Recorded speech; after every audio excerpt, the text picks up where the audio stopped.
Good afternoon, everybody, and welcome back to the Seminole Tribe of Florida's fourth annual Renewable Energy and Sustainability Conference. We are ready to just quickly jump into our first afternoon session, an energy independent tribal nation, which is presented by four amazing guest speakers. First, we have Jem Osceola. He is an independent consultant for the Florida Seminole Commerce. He was born and raised on the Seminole Indian Reservation in 1967 and is a self made entrepreneur. After his high school graduation from Hollywood Hills High School, he went on to develop two successful companies. Now married for over 20 years, Jem is very supportive of his wife and a proud parent to two children. Following in his footsteps, his oldest attends college, pursuing a degree in business and entrepreneurship, while the youngest pursues a career as an artist. Next, we have John Osceola, the owner of Florida Seminole Commerce. John Osceola is the owner of Florida Seminole Commerce, facilitating ventures with Seminole Tribe of Florida, Seminole Gaming, and Hard Rock International, and he has a passion for technology, entrepreneurship, and helping his community. Next, we have Emre Arkul, the advisor for the Florida Seminole Commerce. He is the principal at Leon Ventures, a boutique firm specializing in projects like real estate, hospitality, and venue development, and investment negotiation, acquisitions, business, and brand development. As an advisor to Florida Seminole Commerce, he engages in unique projects for the Seminole Tribe of Florida, Seminole Gaming, and Hard Rock International. And last but definitely not least, we have Ed Weiss, the founder and CEO of Positive Energy. He was also the former president of Energy Storage Systems and chief officer at Romeo Power Technology. So thank you, gentlemen, for joining us today, and I will pass off the floor to you guys. Thank you. Um, First, Florida Seminole Commerce is dedicated to the memory of my father, Joe Dan Osceola, and grandfather of John Osceola, who was just introduced. Joe Dan spent his life preserving our tribal culture, starting out as becoming one of the first Seminole tribal members to graduate from high school. After that, he went on to college, Georgetown University, bringing back what he used to learn and becoming the youngest elected president of the Seminole Tribe of Florida. During the time serving as president, he helped develop the United South and Eastern Tribes, better known as USET, one of the most powerful political alliances through Indian country, and has only gotten stronger over time. I'm sure a lot of you out there know who that is. The group that he helped devise back in '68. One of the many ideas that John and I would discuss with my father over the last couple of years, especially before his passing, we after John got off of working from IT department at the Seminole Tribe, we'd go over there and have lunch with him. And the one that really sticks out was developing the company that would help bring in environmentally safe solutions to the tribe and surrounding communities. During the last 12 years of working with Seminole Gaming, John and I had the honor of working with some very educated and talented people, one of whom is here with us today, Emre, who was just introduced, who is responsible for bringing in Florida Seminole Commerce and Positive Energy together. When Emre was, he was telling us about what Positive Energy does, um, and giving us a pretty good rundown on it, and thinking it was a very viable group to work with. It's so funny because that's what correlated with how we were trying to work in with my father and bringing something into the tribe. So saying that, I have John here, so he's going to take on over from me and tell you about more of the business part of the Florida Seminole Commerce. Hello, everyone. My name is John Osceola. I am owner of Florida Seminole Commerce. First of all, thank you for inviting us to the keynote to be a keynote speaker at the fourth annual Renewable Energy Conference here at the Seminole Tribe. Please keep in mind the main focus of these solutions you may hear today are to align with our chairman, Marcy Osceola's Sustainability Energy Program and its vision. Our relationship with positive energy started a couple years ago when we started discussions of bringing sustainable energy solutions to the Seminole Tribe. It was made apparent that the main driver that motivates the actions of our partnership is supplying tribal nations, with power to and sustainable energy to empower future generations. The Positive Energy team is filled to the brim with talent and passion, and I very much look forward to them speaking with you about their solutions. With that being said, I'd like to introduce Emre and pass the mic on to him. Hey, thank you, John. We can go to the next slide. So good afternoon, everyone. My name is Emre Arkul, and I'm joining you today from Miami, Florida. And with this event, we thank Native Learning Center and Seminole Tribe of Florida for giving us the opportunity to participate in this year's conference. We're very humbled to do that. And as Jem and John mentioned, in 2020, Florida Seminole Commerce formed a unique strategic partnership with Positive Energy.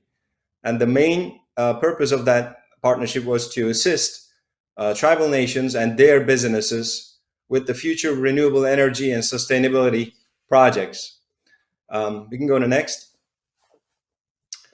And with that, we believe there is a tremendous opportunity in creating long-term new revenue streams, cost savings, and becoming a leader in the renewable space for the tribal nations. So during the planning phase of the future renewable projects, which I know many of you have already spoken about yesterday and today, for the future renewable projects for tribal communities, creating synergies with the tribal-owned businesses, potentially with the major economic providers as priority, and partnership with these businesses and business operators would be a further step, in our opinion, to achieve these goals. So we recommend planning these projects with holistic systems approach in mind. So let me give you an example, at least what we have been trying to initiate in the last 2 years.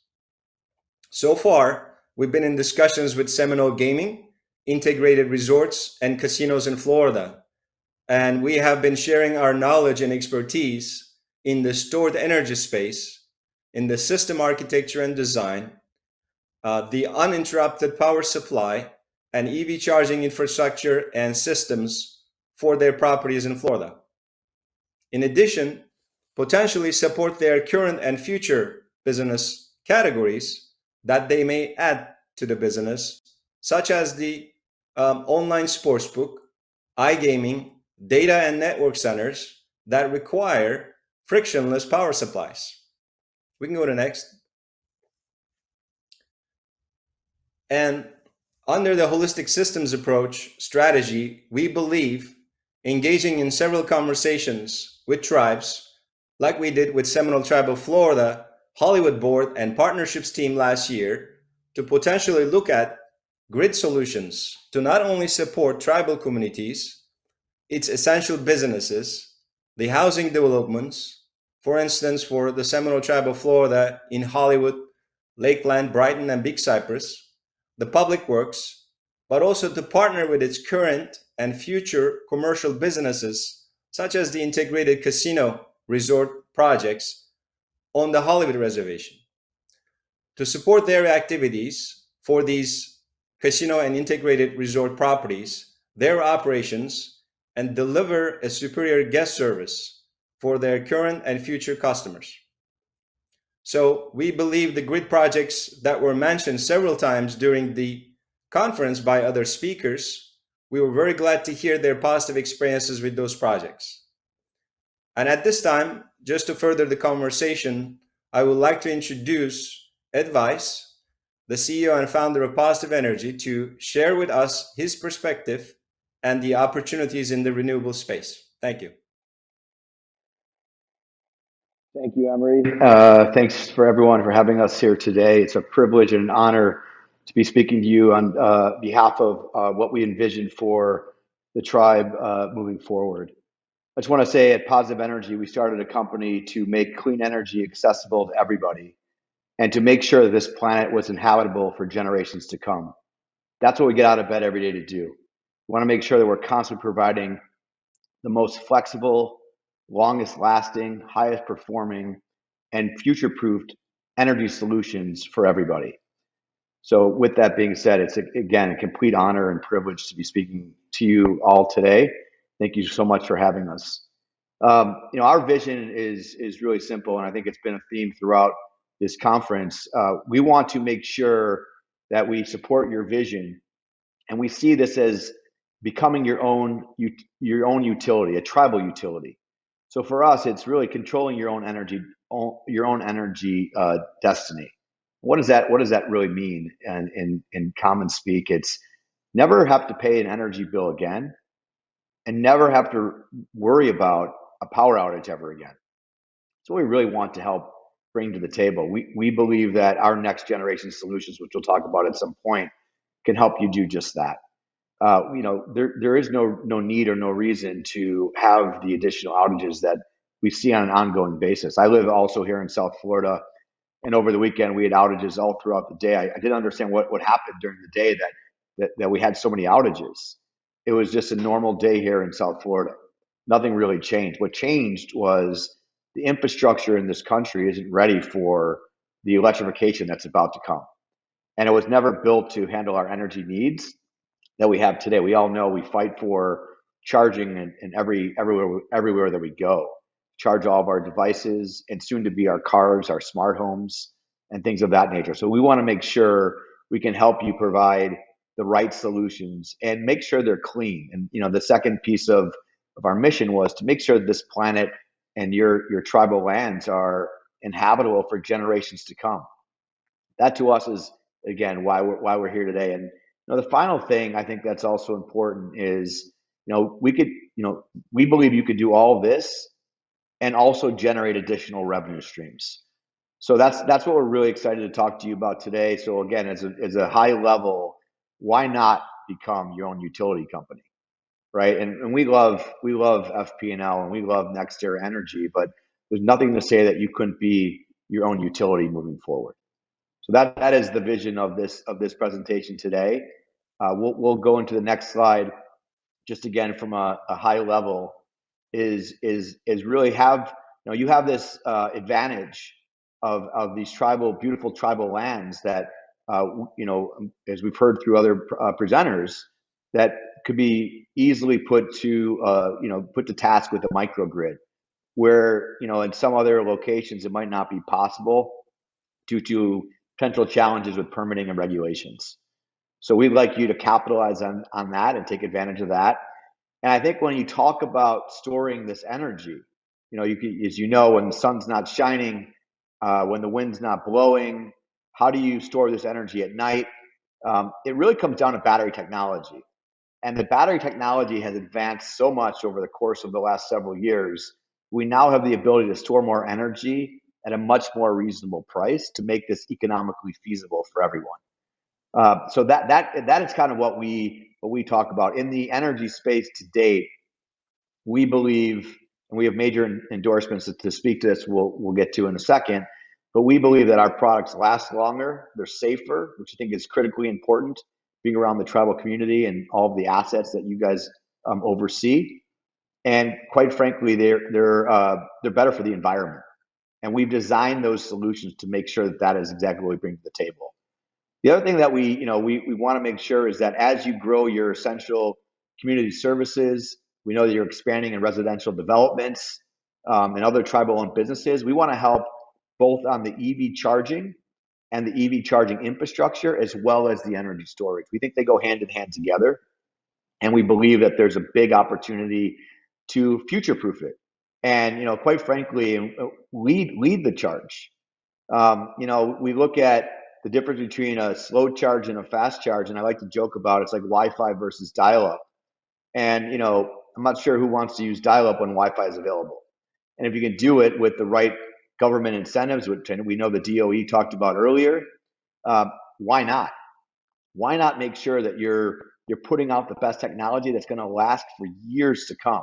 versus putting something out that you might have to replace in the next couple of years, which we've seen already currently happening inside of this country, especially here in South Florida and Florida in general. Florida is the third fastest growing EV state in terms of purchasing of EV vehicles, almost catching up to the top very quickly. So, we're committed to designing the right solutions across the tribal lands and building the tribal expertise to help develop and maintain that, which we're really excited about. I know there was talk earlier about training and onboarding. We envision that. We envision that all of the products that we would deploy would be not just installed, but also maintained by the tribal community. And quite frankly, take that skill set and then apply that outside where it makes sense as well, especially for our projects where applicable. So that's our overall vision of how we envision the sustainable future for the tribal community. We're excited to talk about the second piece, which is not just maintaining it and establishing it, but becoming the leader that we believe that you guys are in so many aspects of what you do on a daily basis. So when we talk about our next slide, we overall look at how do you lead this transition into 100% renewable energy, into a really soon to be muchly reduced carbon footprint, and hopefully getting it to zero, right? To reverse the trends of what's happening in the world today. We talked about this earlier, but optimize that on-site solar, right, with energy storage, and capitalize on that energy to provide it to make sure it's reliable and ongoing. And again, I think that comes down to the right battery technology. Our team has been in this space now since like the early 1990s, before pretty much liquid cooled lithium ion batteries were ever even produced. We really have been stretching the bar on the technology and what it could then equivocate to in terms of how much storage and what that means from a dollars and cents perspective. Now we look at the parking spaces throughout the properties as another really key location to. We know there's already chargers in some of these locations, but we really want to take it to the next level. We want to make sure that again you have the future proof and you lead in DC FC, DC fast charging. We believe we have one of the only made in the U.S. products available, carrying some key certifications that, quite frankly, not many, if any, others have in the marketplace.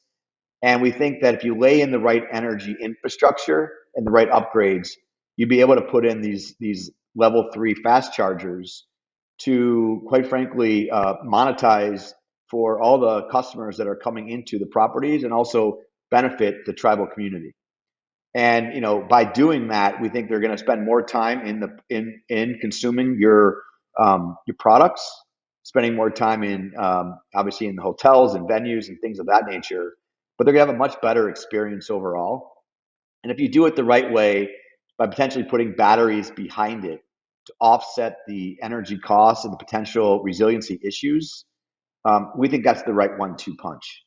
So for us, it's really taking an EV charger, and for example, ours will guarantee upwards of 10 to 12 years, and the average guarantee in the marketplace is right now about 3 years. So we're that proud of our product that will stand behind a warranty that's almost 3x what you see in the marketplace today. And again, we're really proud of the fact that it's assembled right here in the United States. So I think that, and that also allows you to tap into additional government funding to help offset those costs. So there's no reason why we can't electrify with the right product moving forward. And with that product, we talk about future-proofed and flexible. Our products are vehicle to grid ready. They can store energy and have that energy used in various different purposes.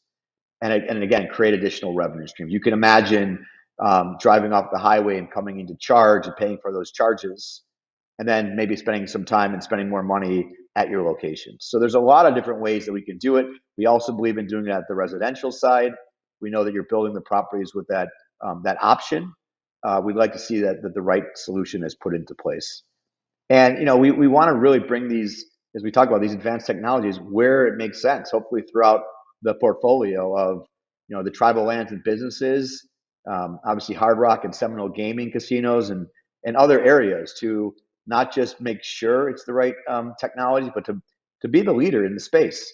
And I could tell you, working with some other hotel venues, you'd be ahead of the game.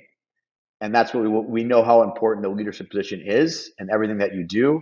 We want to make sure that we continue to do that with the renewable energy solutions.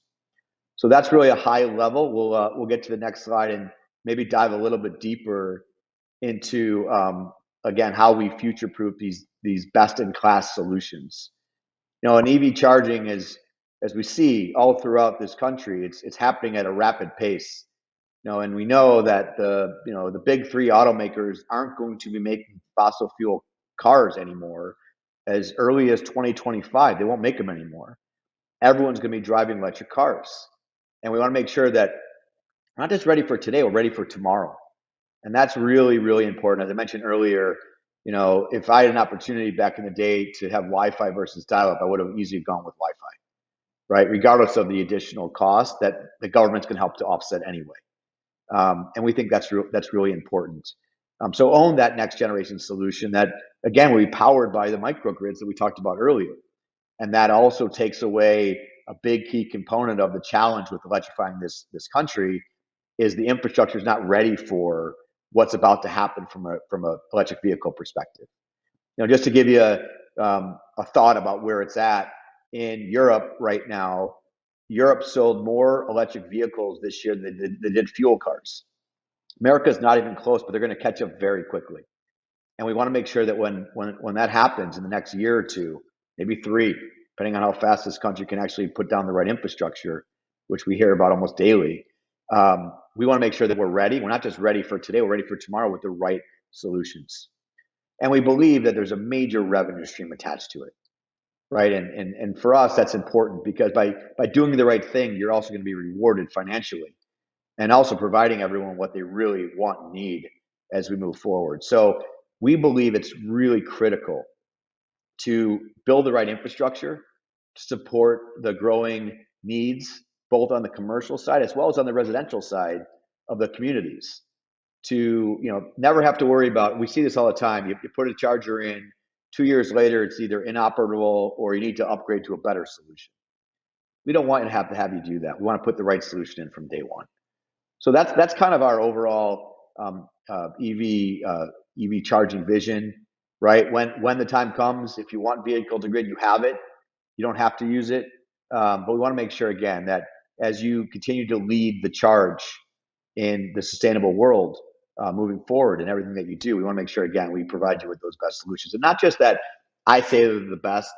We'll talk about customers that say they're the best, big customers. And I think that's really important for us to, anyone can say what they say, but can you actually back that up with the warranty and the guarantees that we'll provide to the tribe? Because again, what's important to us is making sure that clean energy is accessible to everybody. And the right technology and the best technology should also be accessible to everybody. So with that, we'll flip to the next slide, and we'll quickly just talk about our team's experience. I know we didn't want to, we're a very humble team. Our team didn't leave the ranks of where they came from to come work for us for just the money. They did it because they really believe in the mission and vision of this company. And as we talked about earlier, this team was built by what I would call like energy pioneers in the space, the top of their class, so to speak, at companies like SpaceX and Tesla, Lockheed Martin, Romeo Power. The team itself has 16 battery patent technologies under their belt, which is in this space a lot. Over $1 billion worth of deployments and thousands of products that we've modeled, which is really critical because we've seen it all. And because of the data points that we see, that then helps us decide what we go build out or design next based on that experience. So when we talk about this experience being second to none, it's not because it's good for us to have it. It's good for our customers to be the beneficiary of that experience. A couple other highlights with the team, just to kind of talk about. Our lead technical advisor literally built the F9 rocket pack and the Dragon spacecraft pack for SpaceX that floated to the International Space Station and back. There was a time, unfortunately, down here, I think in the 80s, that the Space Challenger exploded. Our team was called in by NASA to help fix that problem. And, happily enough, we've seen very little problems since. There's been some glitches, but our team has fixed the major battery technology problem on those aircrafts or rocket ships. And we think if you could do it in space, you can easily do it on land. We've done a lot more in this space, but those are some of the things that we're really proud of. With that also being said, we have some pretty big customers that we've been lucky enough to partner with. One of them is the former head of the National Battery Association, currently the chairman of New York Best for many years. They used to run a company called DNVGL. They at least ran their battery division, which is basically the battery scorecard. They would rate everyone's batteries in the world, how good they were, what the performance looked like, et cetera. And they left to become their own developer of energy storage projects, sometimes microgrids, fixing grid resiliency issues mainly. And they could have picked any battery partner that they wanted. They picked us to be their exclusive provider of all their battery solutions. We're really proud of that because of who it was and who they are. It was a big stamp of approval for us. And then something other of the team we talked about. And when I worked at Romeo Power and was the president and chief revenue officer of everything we did there on the commercial side, as well as the head of the energy storage division, there were only two companies in the world at the time that built a liquid-cooled lithium-ion battery pack. So it was Tesla and Romeo. And liquid cooling was a completely game changer in the space. And today there aren't that many companies that actually figured out how to. It's basically how you cool the battery from a thermal perspective, and that's what gets you the additional life longevity and safety of that battery. We think it's critically important, and also it lowers the footprint or increases the energy density. How much energy can be contained inside of the battery itself. Going back to that, you had two companies. I would say that my lead engineer, Gigi Steele, literally worked on the first liquid-cooled battery pack in the 1990s, well before Tesla was even formed as a company. So we've been doing this for quite a long time.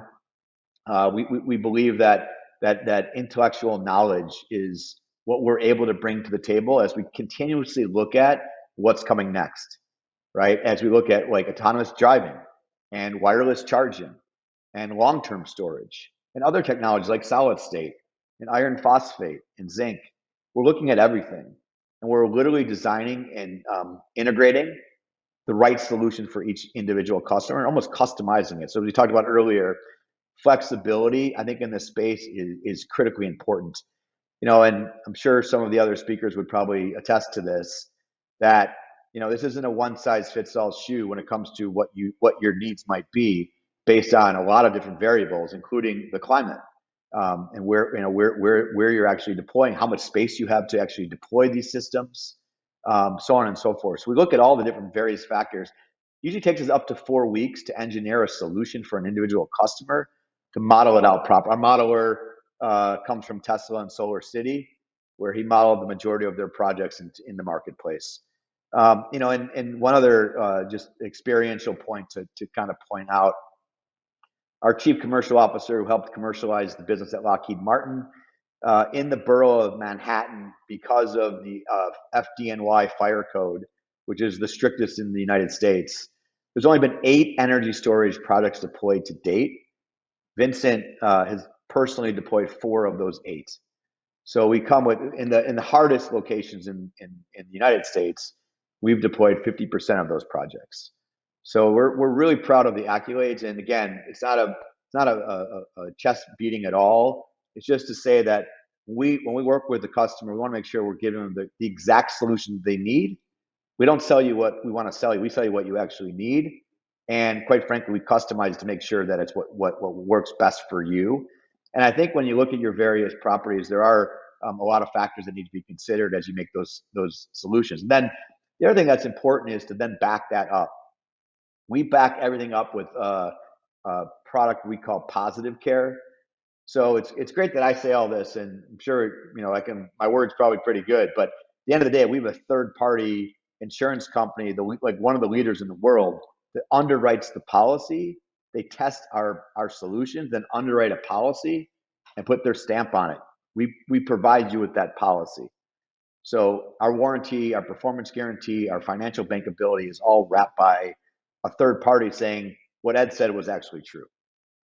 So that's really important for us, because in this game today, it is like the wild, wild west. And sometimes it's, you don't always get what you signed up for. So whether you buy it from us or not, I just want to caution that. And I'm sure there's a lot of great companies that are, doing great work out there, but you have to be really careful, because in most of these purchases, you're buying a 5 to 10 year and sometimes longer piece of hardware. So it has to last that long, right? And it has to be backed and guaranteed that long. So we'll go on to the next slide. Hopefully that's enough about us. I'll just talk about some of our customers. We have a couple of customers down here in South Florida. When right before COVID hit, we were lucky enough to help with the stadium in Fort Lauderdale for Inter Miami Soccer Club, helping with their clean energy and their backup power using something we're really, really happy to discuss. We've already discussed with some of your locations, but how do you get rid of old lead acid batteries? And they're as bad as it sounds, lead acid in every sense of that word, with a lithium ion backup solution. So we did for the stadium. And what it does is it lowers your total cost of ownership by about 40%. And there's a higher upfront cost. There's a higher CapEx cost upfront. But using your own numbers or anyone's numbers, right, on what you're currently purchasing, those last 3 years at max. And you got to constantly swipe them out, and they're not good for the environment. We'll bring in a lithium solution, lowers your overall cost by 40%, and it more importantly reduces your carbon footprint by about a third. That's what we did at Inter Miami. For the next stadium they're building, we'll most likely do EV charging and potentially energy storage, as well as UPS lithium backup power.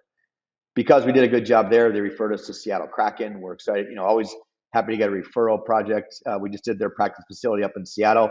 And what's exciting about that stadium is Amazon is the sponsor of the stadium, and it's called Climate Pledge Stadium. So everything they want to do there has to be clean and environmentally friendly.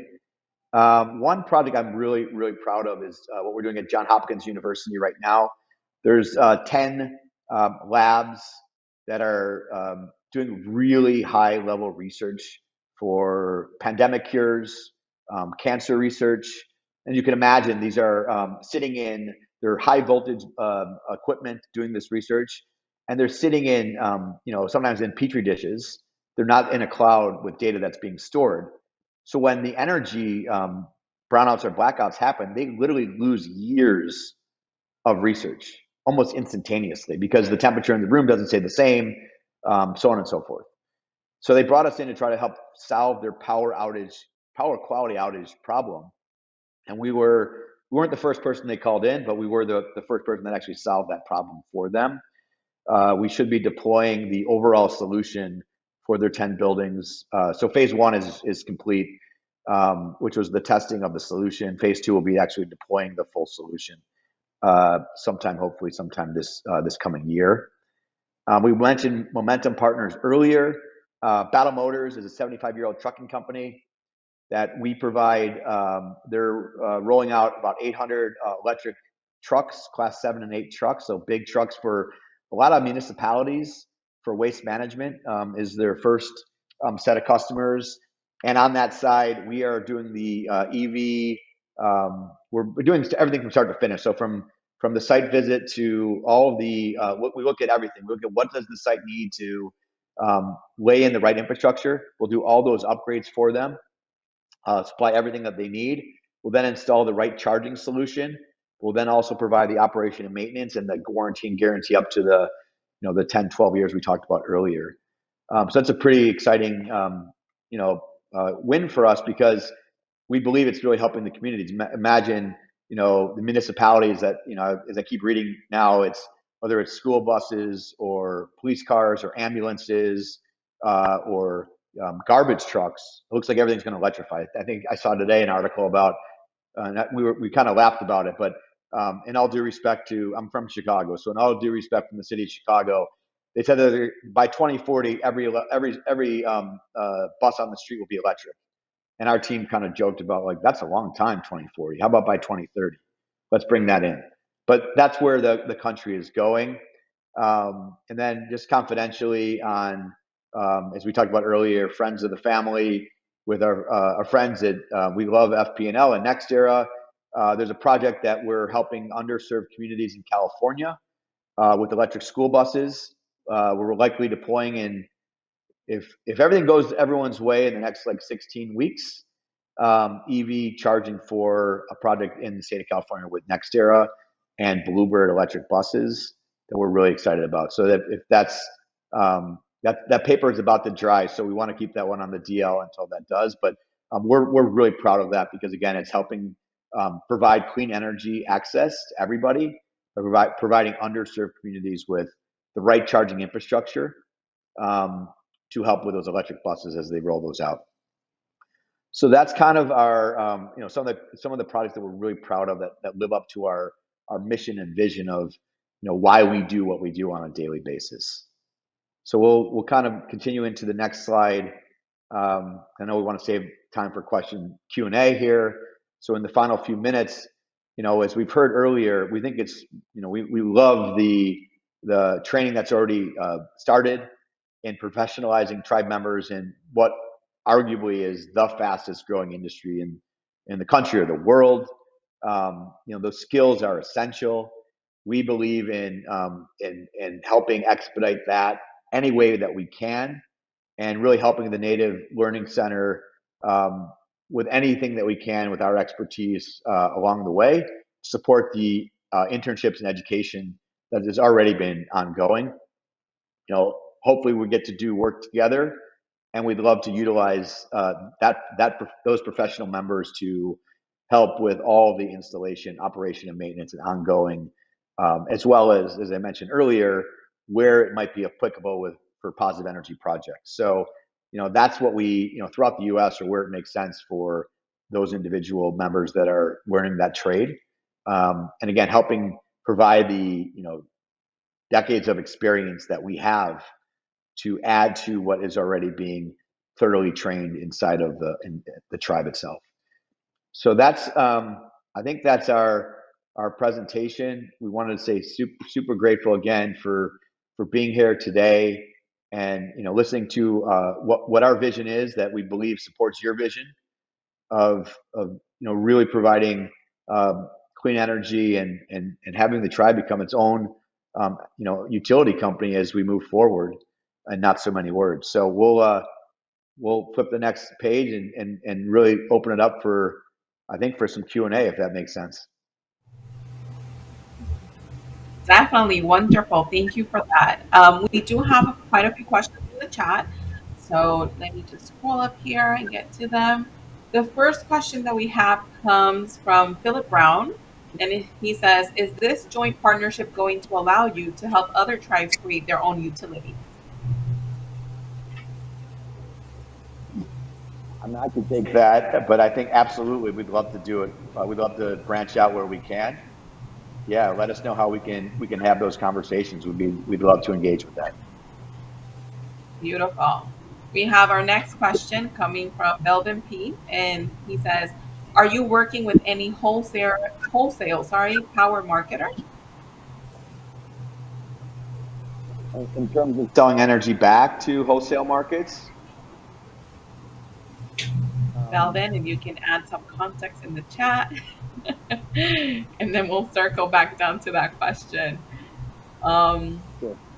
While we get some more context on Belvin's question, we do have two more questions from the chat box. Philip Brown says, do other tribes who want to get this fast DC charging technology contact Seminole Commerce or Positive Energy? I'll chime into that. So I think it would be great since we were brought to this opportunity through the Native Learning Center, it would be great that we get in touch with those individuals that have interest. As you can imagine, this presentation was not only crafted for Seminole Tribe of Florida, but granted they are the hosts, we kind of gave our examples of some of the projects we have initiated here in Florida, but it's obviously available if it makes sense to Ed's previous points, depending on the geolocation, the space, and your projects. So we'll go through the communication through Florida Seminole Commerce with Native Learning Center. If we can get contact information from the individual that asked the question, then we'll contact them after the conference. Awesome. Thank you so much. Just one. Yeah, and if can I add just some color on the just on the EV charging landscape right now? When you look at DCFC, fast charging, there's availability issues throughout the world. Obviously, we've heard about the supply chain challenges, et cetera. Based on our availability, the majority of what we sell here being produced in the United States, right now our timeline is about 16 weeks for deployment. So we deployed it, just to give you an example, at one of our customers' locations at the headquarters actually for Battle Motors, we are up against another pretty big name of pretty big company. They're still waiting on that installation while we deployed ours last April. So the other good news is, yeah, we'd love to have those conversations, as Emre said, to walk through the right proper channels. We'd love to engage. But I think we can also help, I wouldn't say immediately, but we can help probably a lot quicker than other people can at this point, just to level set on the timeline and where we're at in the current supply chain. Wonderful. So just to circle back to Belvin's question, are you working with any wholesale power marketer? He says, a tribal utility, you can buy and sell power. Working a marketer would be advantageous in delivering the power for a tribal utility. Yeah, so thanks for that. So yeah, because I want to get the clarity around. So we do work with other wholesale markets, and we obviously selling energy back is a big piece of energy storage to generate additional revenue streams. I think there's three big ones that we look at with energy storage. One would be shaving the peak to reduce your energy costs overall. So when the battery kicks in, you don't pay a higher energy price. The second one would be on the energy arbitrage. So you can potentially store it at a lower, call it a night period or an off-peak time, where you're taking energy off at a lower consumption rate and then selling it back. And I think the third is taking that energy from the microgrid or wherever else and then selling it back into the local marketplaces on the wholesale level. The challenge sometimes becomes, and it's not a big challenge for probably most of the participants on this inside of this this wonderful gathering and conference. But in Florida, there's only 4 states in the United States that doesn't really allow energy to be sold back. Florida, there's gray areas clearly with community solar and community storage.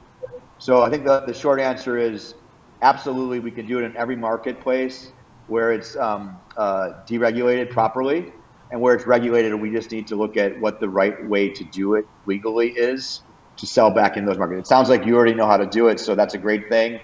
We'd be happy to participate and help along the way. Beautiful, thank you. And so we have one more question in the chat box. It says, is Positive Energy working on behalf of the Seminole Tribe currently, or is it an exploration phase?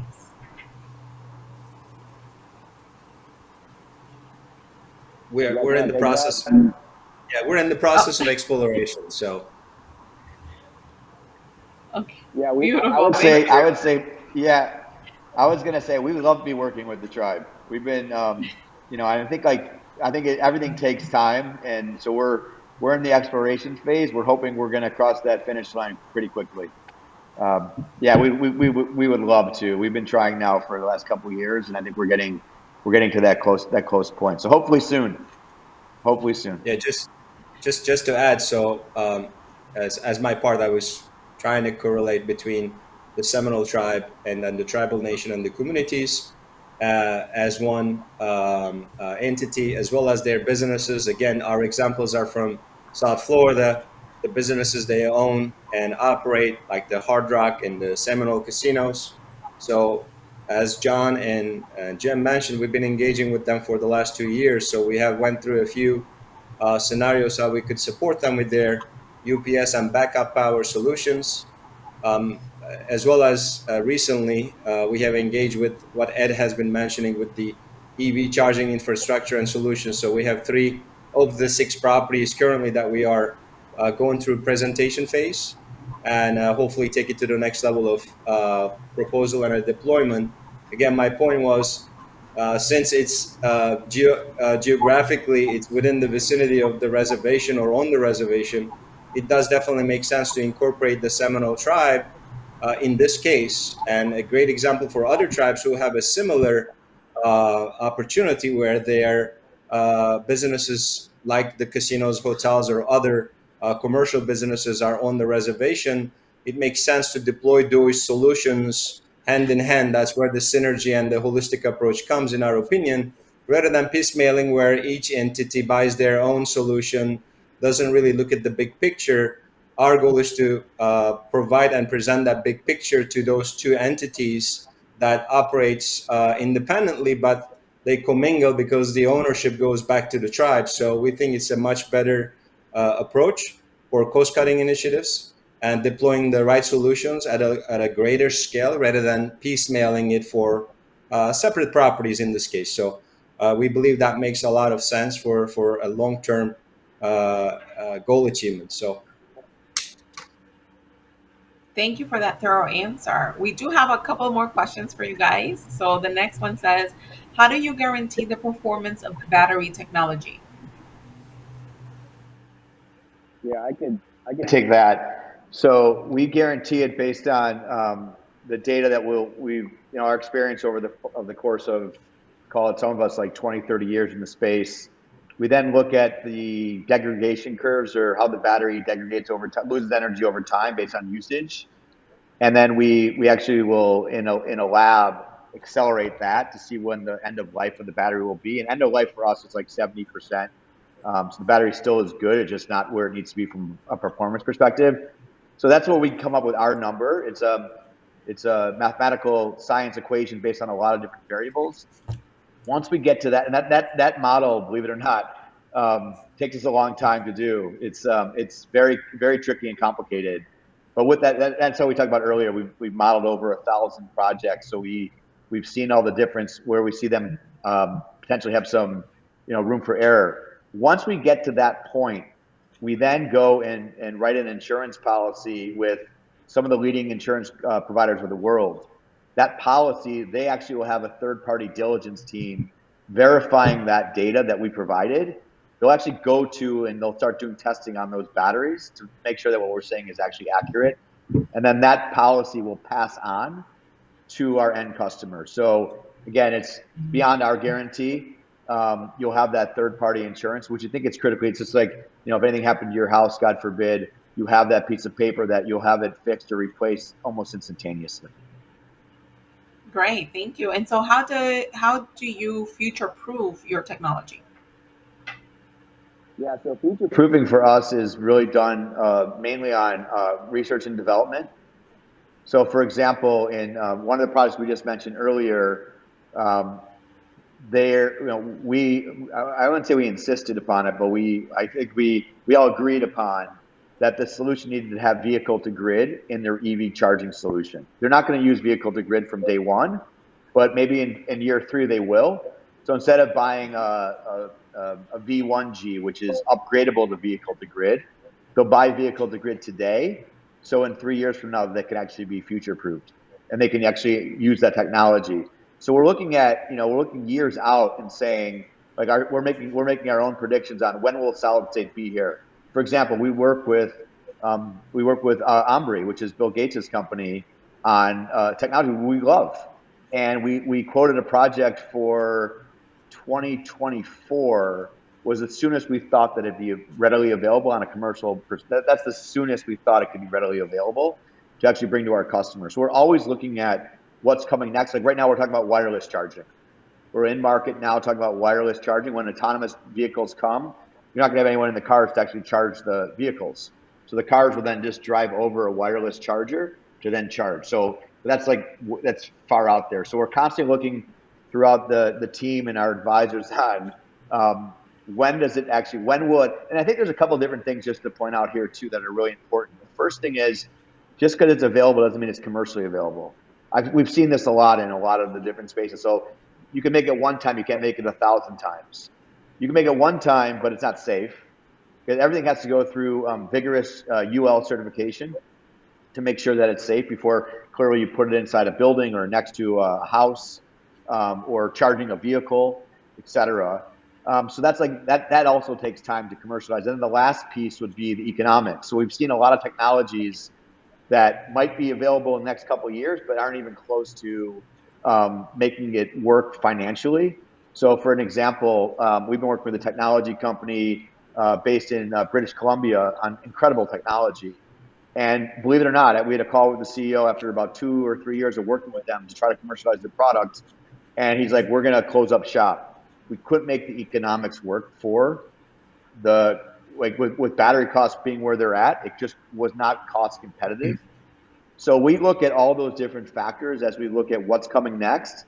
And then we do a pretty rigorous analysis on when it will become readily available. And look, it's funny, if you were in our Slack channel inside of our organization, there's a lot of bickering that goes on between those dates, but then we all come to a consensus of what that actual date is. So there's a lot of work that gets into, because I think the challenge usually becomes for the end consumer, the buyer, in this case, like, do I buy that or do I wait a year or two to buy the next best thing? And what we're constantly looking at, nothing's gonna be better than this for the next, call it 5 to 10 years. And this model is going to work for you for the next 5 to 10 years. And then when we look at, replacing that model, we want to make sure that usually that threshold for us is it's between the 5 and 10 year mark, where when we put technology in, it has to at least be future proof for about that period of time. But that's kind of how we do it. Awesome. We have a couple more questions, and I think you might have just answered the one that they just put in. But the first one says, do you see a role for rooftop solar? NextEra/FPL is working to kill it nationwide through state legislatures. Yeah, I saw that. There's a lot of debate on that. I'm going to have to be politically correct on the answer here. I would say this: I obviously don't agree with that, and I think it's funny. I had a call with someone that's going to be doing a lot of lobbying for us inside of Washington. We're clearly not. I think they had, I forgot what their number was. It was 100. It was they have 15,000 employees and I don't know, $120 billion in sales this year, whatever the number was. So they have good lobbyists. I would tell this: there's a lot of pushback on that bill. I know I've seen it even here locally. We'll kind of see where that nets out. I don't think that's good for the future of renewable energy. Between all of us in this conference, a lot of things they do very well. One of them is lobbying. So we're up against a pretty big giant in the room. We'll see where it shakes out. I'm hopeful that the current administration will fight that tooth and nail, regardless of how much money is being thrown inside of DC. Great, thank you for that. And so Aaron says, what do you say to folks who think that electrification is imperfect in terms of still requiring mining and other environmental impacts to sustain production of PV cells, etc., and that fact that we are sitting on the precipice of significant social change, but that maybe there are other lesser impactful technologies that could be invested instead, like Japan's magnetic rails versus electric?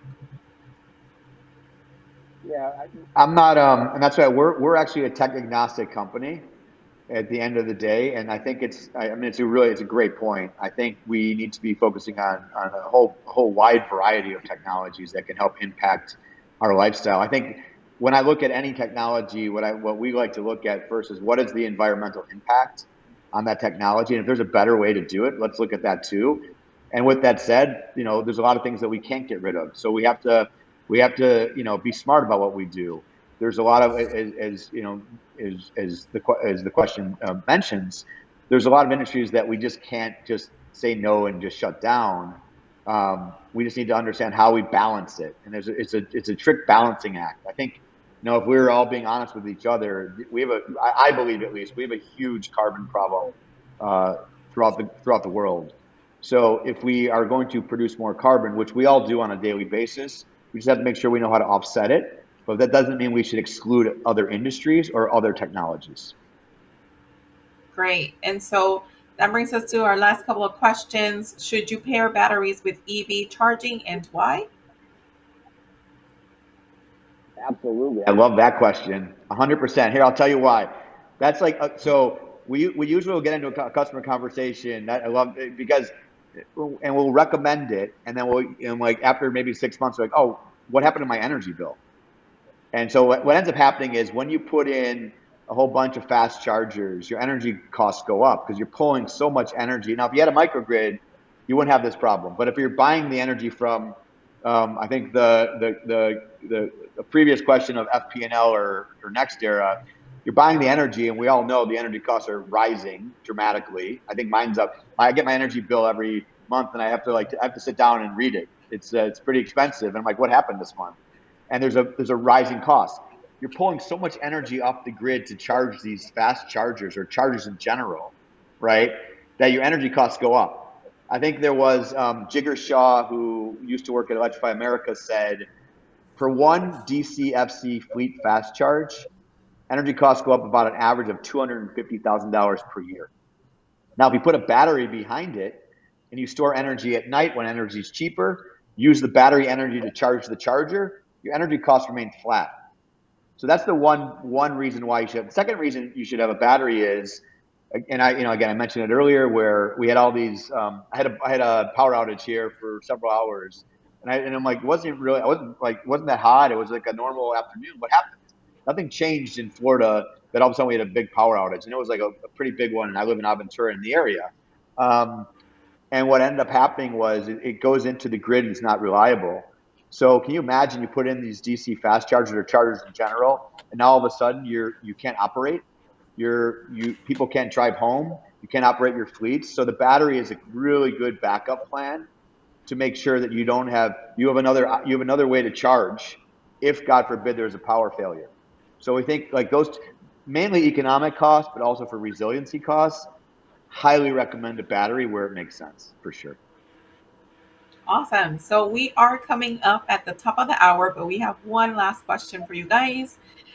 What other green technologies should we be exploring?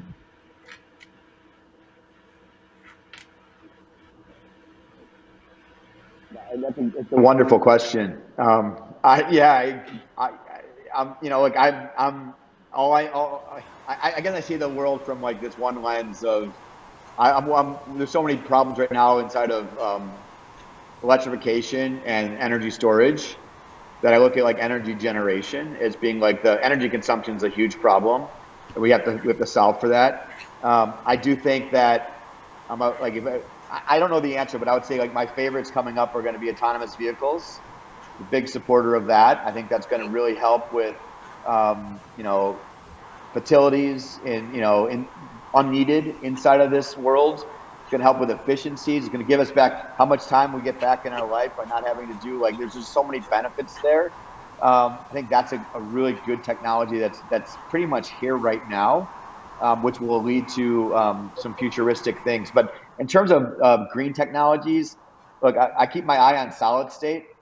I think solid state's a pretty big one. If that can come to fruition, that will be a complete game changer in the space. And look, I think, I hate to say this in a room of a clean energy conference, but there's some old energy technologies that are still pretty good that kind of got a bad reputation that we should probably go back and explore. Awesome. So I'm going to squeeze one more question in that just popped into the chat. And it comes from Philip Brown, and it says, look at you, Tesla. You Tesla guys won't say it, but I'm going to ask about hydrogen. Any thoughts? Yeah, look, it's exactly what I was just saying on looking at some other technology that might have gotten a different rap in the past. Look, I think hydrogen's great if you're around water. You have to have the land for it. There's definitely a good use case for it where it makes sense. I think there's nothing wrong with hydrogen. I was going to say the bad word that no one wants me to say, but even nuclear is a really good energy source if it's done right. And I think like you have to look at all technologies and understand what are the pros and the cons. I think hydrogen has a lot of benefits. 100%. I agree with you 100%. I think it just has to be where is it best applicable, and then how do we potentially use it there, right? Instead of trying to force it anywhere else. And no, it doesn't just need to be electric lithium or solid state or whatever it may be. We should be. That's why we're tech agnostic. We're open to what makes the most sense for each customer use case. Awesome. Well, I want to thank you for your time. I want to thank you, Jem, John, Emre, and Ed. We really do appreciate this very informative session. And with that, we're going to move on to our next session. So, Crystal, I'm going to pass it off to you. Hello, everyone, and welcome back. I hope all of you enjoyed that hour-long session. I felt like we had good momentum with questions and everything involved in the chat box, so thank you for participating. With that, I'm going to roll right into our next session, which the topic is planning, funding, and implementing a tribal microgrid. I'm very excited to actually hear this session, and it will be presented by Joshua Simmons. He's president of Prosper Sustainability LLC. Joshua Simmons is the president and founder of Prosper Sustainability, a firm that provides a wide range of consulting services to tribes in the areas of clean energy, climate change, and environmental sustainability. Josh has over 15 years of experience working on tribal clean energy projects, including planning, developing, and deploying tribal community microgrids. Prior to founding Prosper, Josh served as the director of Santa Ynez Band of Chumash Indians Environmental Office from 2007 to 2014. I hope I did that name justice. And interned with the Mohegan Tribe's Environmental Department in 1999. Josh earned a Master's of Environmental Science and Management at UCSB, a law degree at the University of San Diego, and is a licensed California attorney. Now, Joshua, go ahead and take it on over, and welcome. Thank you so much. I really appreciate the invitation and catching the tail end of that last presentation. It was pretty interesting. So looks like my slides are up and we can move on. So what we're covering today is planning, funding, and implementing a tribal microgrid project. Have a lot of experience in working on these. I believe this has already been covered, so we can go on to the next slide. So Prosper Sustainably is a small woman-owned business, founded Prosper in 2014, and it primarily provides energy, climate, and environmental consulting services for tribes and other communities. We do a lot of grant writing, project and program planning, and project management. We're typically working with tribes and more of like an owner's representative type role, leading both planning and implementation projects. Prosper is the lead consultant on microgrid projects right now for Rincon, San Pasqual, and the Paul Abandoned Mission Indians, all located in San Diego County in California. Most of our work is in California. We're based in California. We do work with tribes across the country. We have some national and regional training capacity building programs, excuse me, in both the energy and climate arenas, including the Tribal Climate Health Project, the Tribal Pollution Prevention Action Project, which is not active right now. We're also the lead consultant on California's clean energy and climate change gap analysis being funded by the California Energy Commission and administered by California Strategic Growth Council. We're doing some clean tech consulting as well. We're serving as Swell Energy's tribal advisor and liaison for installing batteries funded by the California Self-Generation Incentive Program, particularly for tribes that are being impacted by the public safety power shutoff events, and ensuring that tribes that need to take advantage of those rebates and that battery capacity are able to do so. The most exciting thing I'm working on right now, which is not on this slide, is leading a planning and grant application on behalf of the Southern California Tribal Chairmen's Association, It's called the Southern California Tribal Accelerated Clean Energy Economy. And we secured a phase 1 grant under EDA's Build Back Better Regional Challenge. We're working on the implementation grant application and planning process right now. And that includes a series of solar panel assembly plants, a utility scale solar plus storage facility. I hopped on at the tail end of the prior conversation and heard mention of a wireless electric vehicle charging. We actually have a wireless electric vehicle charging road demonstration project as part of that portfolio, as well as a transactive energy, intertribal transactive energy micro market, all layered with workforce development activities as well. So excited to be working on that, and just really excited to be working in this space. Next slide, please. So I'm going to cover some basics about microgrids and then really dive into some guidance and evaluating and planning a microgrid project, and where there's some funding available for microgrid projects and different opportunities there, some considerations for constructing and operating a microgrid, and share examples from the various microgrid projects that I'm working on, and may touch upon some others that I'm aware of. Next slide, please. So a microgrid is, and the definition that I'm using here is a group of interconnected loads, and you can think of a load as really a facility or really any energy user, and distributed energy resources. Those being renewable energy systems. They could be non-clean energy systems such as diesel, backup diesel, propane generator, energy storage systems, or even controls within a clearly defined electrical boundary that acts as a single controllable entity with respect to the grid. So you can talk about grids, microgrids, both being grid connected and non-grid connected. I only have experience working on grid connected microgrid systems that are able to connect and disconnect from the grid to operate both in grid connected and when it's off grid island mode. But there are permanent islanded microgrids that are out there and that are worked on that make sense in a lot of places. It makes sense for a lot of tribes, and you could also use case would be on islands as well. So just step back. So you have a series of loads and resources serving those loads that are all really within a single electrical boundary and are controllable as a single entity. With a grid connected microgrid, you're going to be focusing on both the ability to island the microgrid to provide the backup power when you need it when the grid's not available. But in the grid connected mode, typically you're going to want to optimize the resources you have within the microgrid for the greatest economic efficiency. And there's a balance there to ensure that while you're operating your energy sources and your energy storage, if that's part of your microgrid, economically you also have enough reserve capacity in the batteries, or your fuel sources are available for that if the grid goes down sometimes unexpectedly, that the microgrid can go into island mode and support the facilities for however long they need to be supported for. Next slide, please.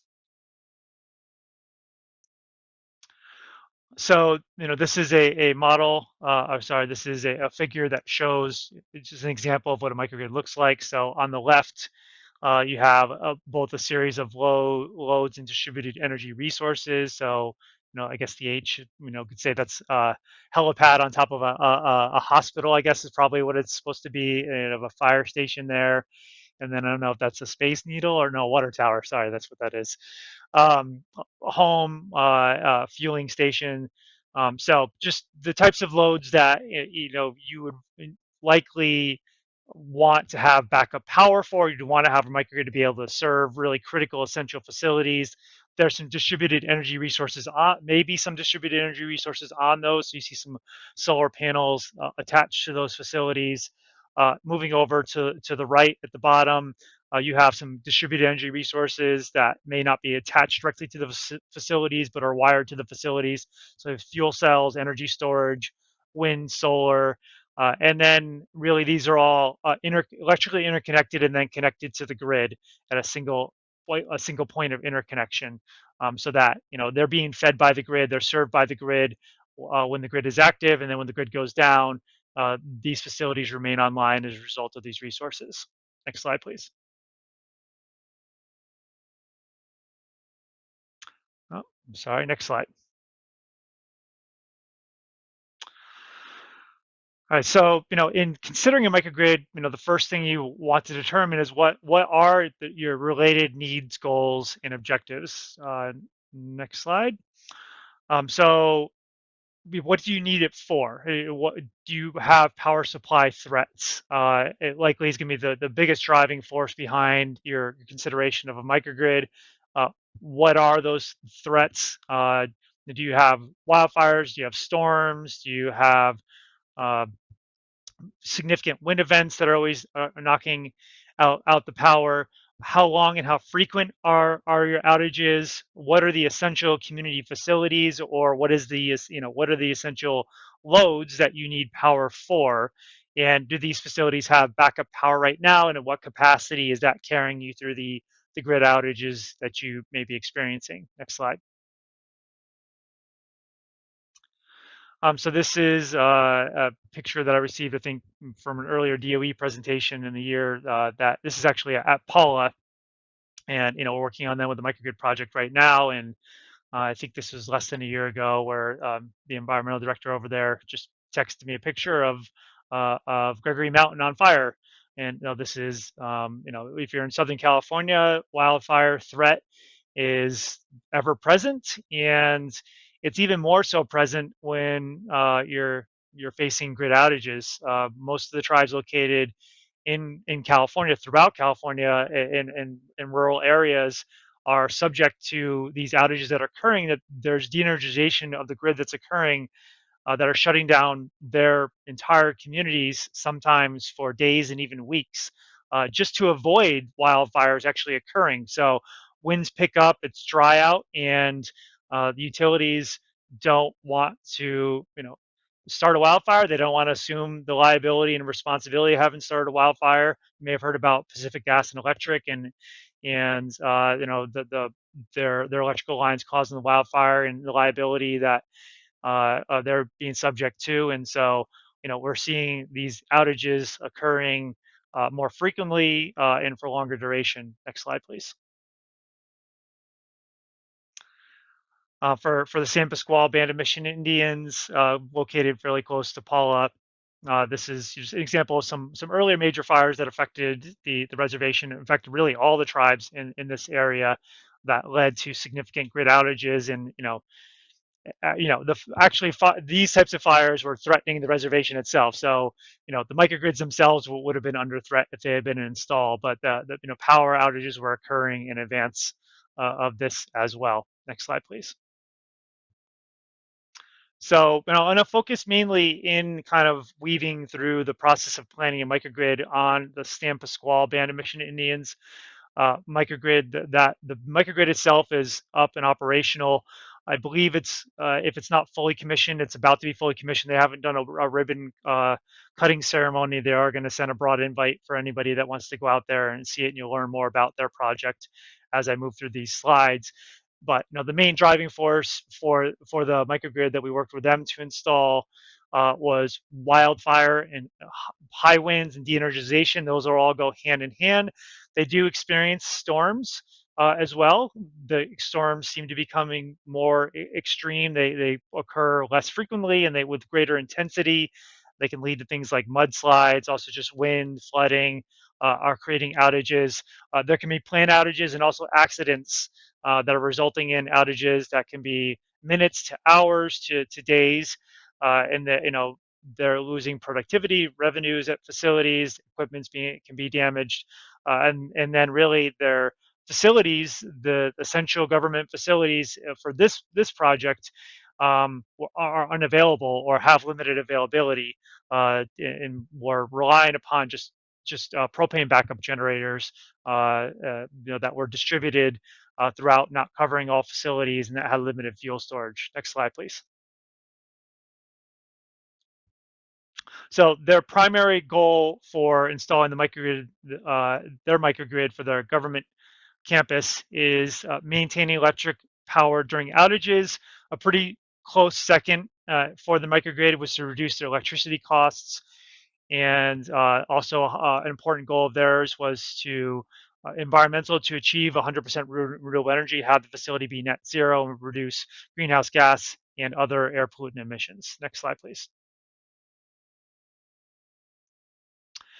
Okay, so once you've determined that a microgrid is necessary and seems to be appropriate, well, then your next step is to determine whether or not it's feasible and run your preliminary analysis. And part of this is going to result in defining your scope as well. So you're going to have to go through and gather analyze the site information and data. Likely starting with the facilities themselves, getting load data for those facilities, understanding what the annual consumption is, what the peak consumption is, what are the critical loads within those facilities. Do you need to power the whole facility or not? And do you have the ability, if you don't need to power the whole facility, do you have the ability to isolate certain circuits or certain loads within those facilities to reduce the potential demand or load that needs to be served by the microgrid? Is the scope itself just for resilience? Are you just seeking to provide backup power? Or are you trying to ensure optimized economics as well? What are the existing distributed energy resources on site? Is there any solar already, or storage, or backup generators, or whatever maybe in place already? And how can you leverage and include that if possible? Next slide, please. All right, so for San Pasqual, this is the list of the facilities that were initially considered for inclusion in at least their emergency purpose and the critical electrical loads that were identified at each facility. So we have the tribal admin building and tribal hall that's connected to it, the housing and security building that's right next door. Just moving down the campus a little bit, the fire department, and then moving further south from there, the education buildings and preschool, and there's also a small wastewater treatment plant on site as well. And you can see, we identified the critical loads within those facilities and the critical functions of each facility. Next slide, please.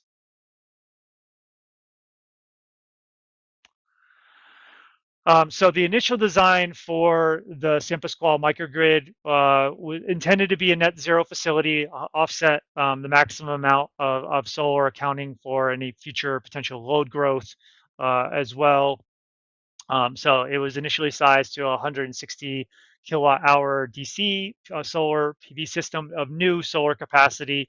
They did have existing solar on top of the education building. They still do. There were some propane generators throughout the campus that we wanted to integrate. The initial battery was sized essentially to be a 2-hour battery at peak. And to include both microgrid controls and energy management controls to allow a little more granularity within each facility, particularly to manage, I think, in particular, HVAC and lighting. Next slide, please. So, we fairly rapidly ran a feasibility study and preliminary analysis and defined the scope for the San Pasqual project. We initially got involved in pursuing a DOE grant, and if depending on the size of the project itself and the eligibility of the project for DOE grant funding, and this is under the Office of Indian Energy, their annual. Typically annual energy infrastructure deployment grant opportunities. So that was the one we pursued for that particular project and did secure. There was some other funding sources came later on. The actual, I mentioned previously, the California's self-generation incentive program, a rebate for energy storage systems. That actually was, I think, a year or so after we got the initial funding for this project. We're still in kind of the planning phase for the project. That became available, and we secured some funding to turn it into a 4-hour battery and have it fully covered by the grant. But I have a list of some other funding sources, and I'll talk about some other funding options to consider as well. Next slide, please. Oh, I guess I talk about it right now. Okay, so I mentioned I just generically called them the Tribal Energy Program grants, and I think uh, they're yeah, I don't remember the exact name. DOE also does have technical assistance. They have a loan guarantee program that I don't have any experience with. If you're at the point where it's not a rush case and you need to spend more time considering the feasibility, you may tap into some of the Bureau of Indian Affairs Energy and Minerals Development Program grants for evaluating these projects, and we've used these on other projects. We secured one for Paula to explore various solar and storage opportunities throughout the reservation there. BIA has has resilience program grants. I'm not sure, for kind of whether or not a microgrid feasibility study in itself is, going to be covered by that grant. BIA does have some technical assistance that I don't, at least they had technical assistance that I don't have any direct experience in utilizing. USDA has some funding that could be available to fund some clean energy microgrid type projects. In California, I'd mentioned some of the ones that we have some direct experience with for some tribal, both planning and implementation grants, clean energy and microgrid related projects, including the California Public Utilities Commission SGIP rebates for energy storage. Some other opportunities to consider: FEMA's BRIC, building resilient infrastructure in communities, I think is that's an annual funding opportunity. That I think had a pretty significant infusion this past year. And tribes have a base funding amount, and so long as they kind of meet the initial thresholds and can come up with a match, that's a good potential source of funding for a microgrid project. It's possible that USBR Bureau of Reclamation could be leveraged if it's focused on a water-related facility. IHS is actually another one I could have put up here. When I was working with the Chumash before, we got some solar added to some IHS funding added to a health clinic, and ultimately I think separately got some Cal OES funding for a backup generator at that facility, and that was I think well over a decade ago. Sorry, maybe not that long ago, almost a decade ago, and would have considered maybe a microgrid type project there. Traditional loans is another thing to consider. It's hard. Sometimes it's hard without getting grant funding for these things to pencil out. It's even hard just for kind of a straight up, I would say vanilla kind of solar plus storage project. Sometimes to pencil out if you don't have any kind of grants or tax equity financing. So another option too that could be done in conjunction with one or more of these grants is partnering with a tax equity investor that does have a tax appetite that can take advantage of the federal investment tax credit as well as depreciation. And we are working on doing that right now with the Rincon portfolio of microgrids for Rincon Band of Lusueño Indians. I'll talk more about that in a moment. Next slide, please.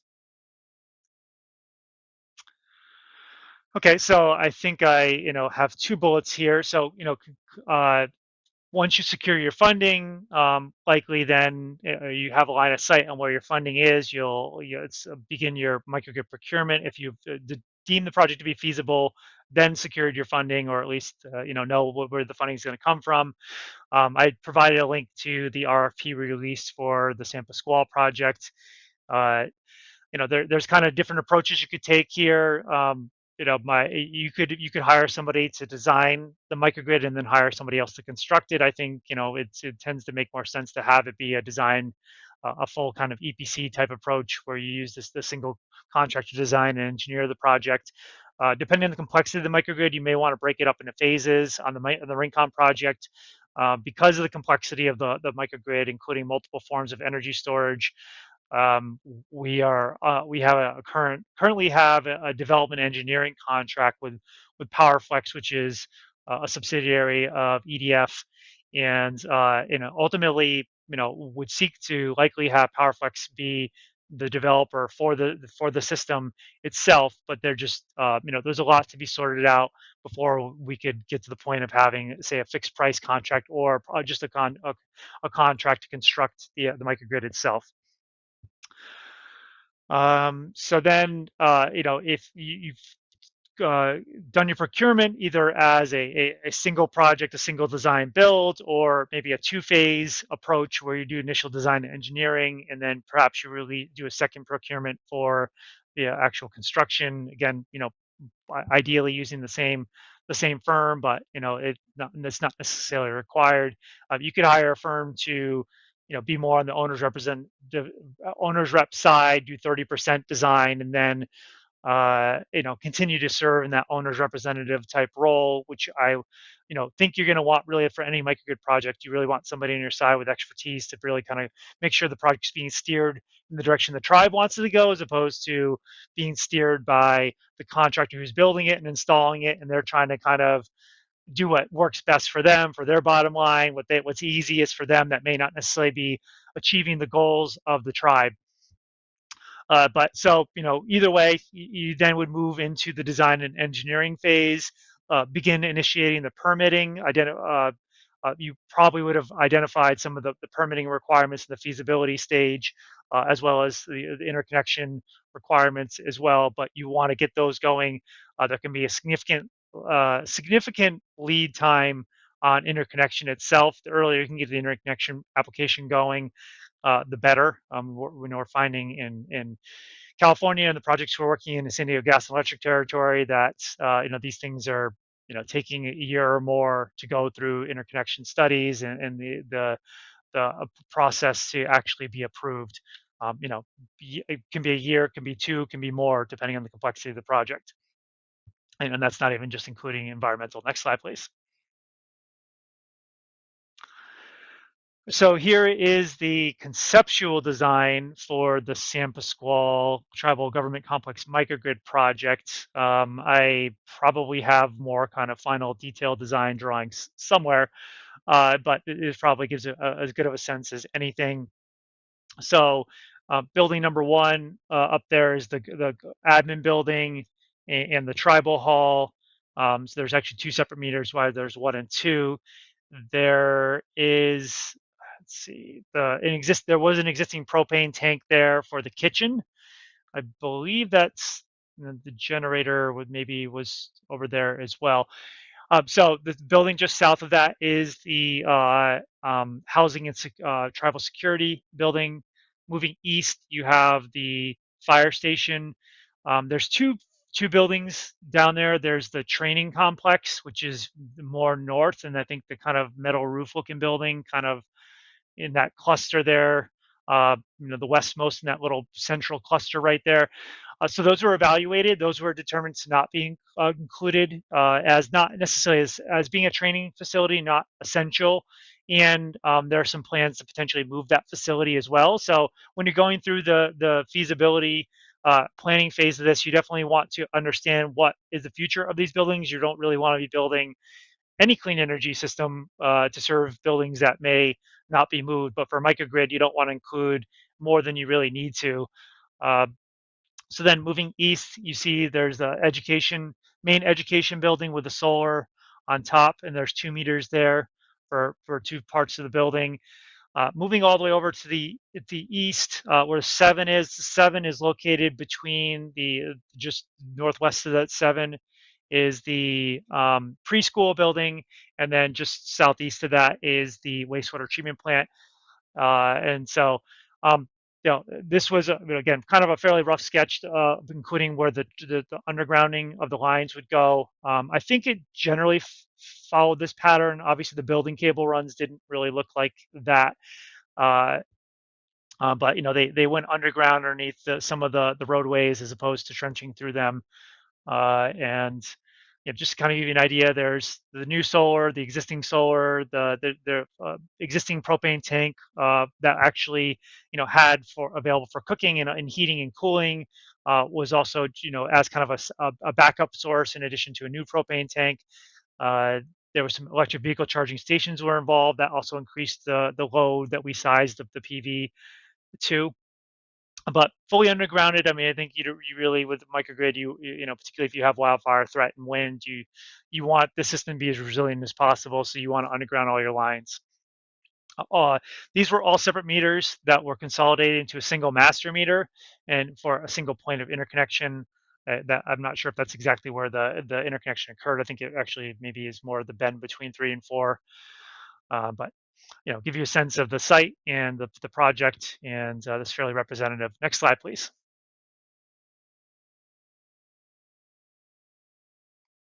So ultimately, the wastewater treatment plant was removed as being a relatively lighter load. It was a little more complex to integrate it. There was some added cost, and what wastewater treatment plant actually found is not really critical to the operation. It has some capacity without power, or the site can continue to use the facility without power for a certain amount of time. So that was the only facility that was actually removed.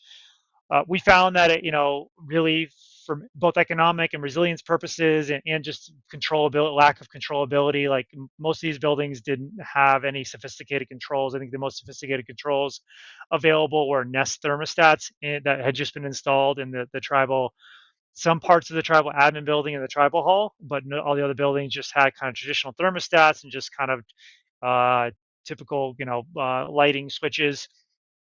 So, we just sought to capture and include the entire load without having to isolate circuits or isolate loads, which would have increased the cost of the system potentially pretty substantially.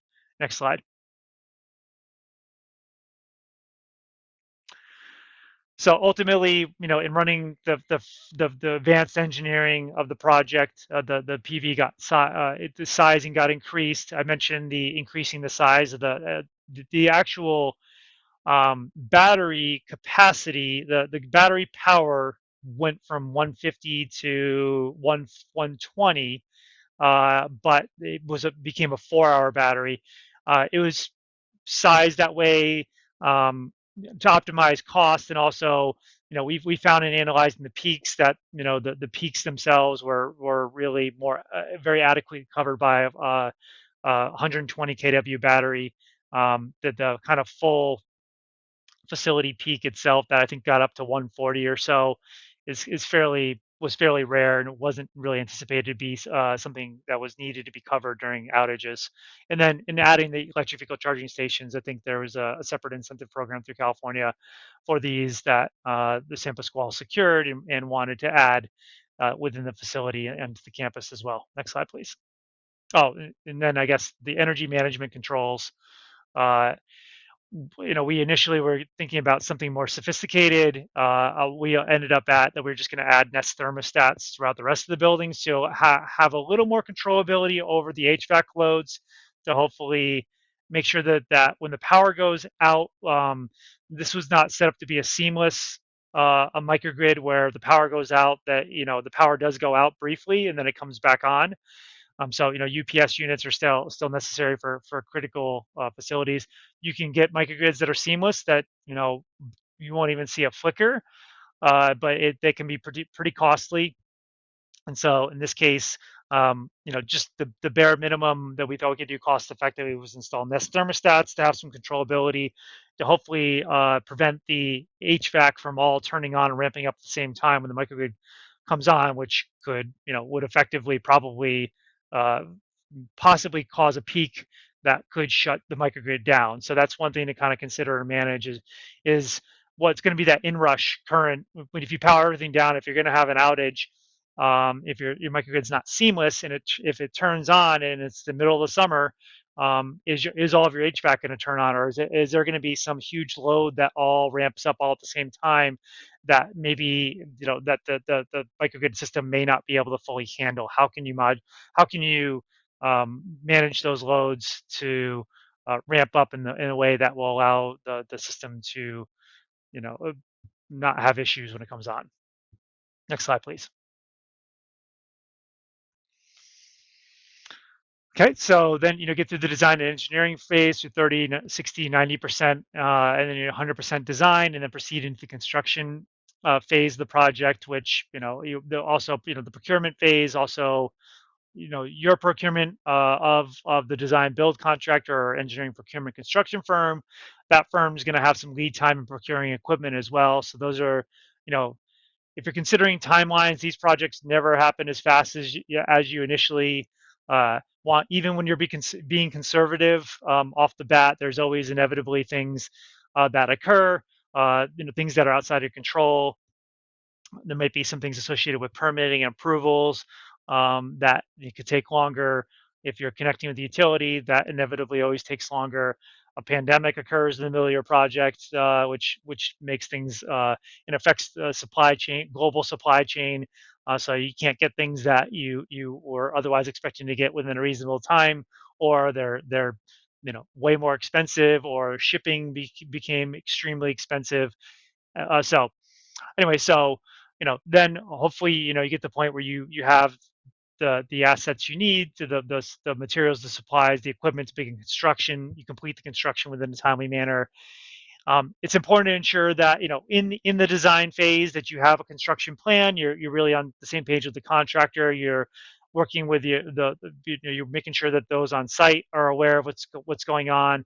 With San Pasquale, they did have the public works director was heavily involved in this project, and the public works team was as well. So they were helpful in coordinating and minimizing the disruption that would occur, and also having eyes on things when the contractor's out there, and the contractor leaves something unburied, and in a place that's unsafe, or starts working on something in a manner that wasn't aesthetically pleasing to the tribe's expectations. So we want to coordinate these things, minimize disruptions to the whole operations of the facility, but also make sure that somebody has eyes on things to making sure it's being done to the quality and expectation of the tribe itself. And then it's important to also have a commissioning plan in place before you conduct the commissioning, that the testing is done, the commissioning is done to ensure that the system operates the way it's supposed to before it's kind of fully deployed and interconnected, and making sure that's all kind of dialed in. So you go through the commissioning phase, and then you deploy the microgrid, and hopefully it's providing the benefits and the cost savings that it was intended to provide. Next slide, please. So this is a picture of the batteries at San Pasquale, right outside the public safety department. Next slide, please. And I'll just say too, we want to make sure as you're working through this project, you're coordinating with all the different stakeholders, that they're aware of what's going on. Public safety had, this is obviously right outside their window. They had some other things that were in the vicinity we needed to coordinate with them on, and make sure they were okay, and it was not leading to any concerns for them. This is the solar array for the carport solar array. Next slide. And there are actually some better pictures. I meant to ask John Flores, is the tribe's project manager for the project. He's our environmental director and domestic water manager as well, and he presented the DOE conference. So I just said, mean to get some updated slides that look a bit better. Don't have fencing, but it's fully commissioned, operational. The only thing is that actually doesn't. I think they're still waiting on the propane generators. So that was one kind of COVID impact, is that getting the generators cost effectively became an issue. There was a significant lead time.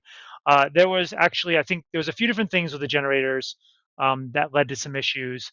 I know this project kind of was occurring during COVID. The design build contractor ended up absorbing all any pricing changes, and still made the project all occur. The generators they were looking at partly took a while to kind of figure out and get the appropriate generator, because of the generators having the capabilities and the controls capable of communicating with the microgrid controller. Was kind of something that took a while to kind of figure out and make sure that there was a compatible generator that was going to work within the microgrid.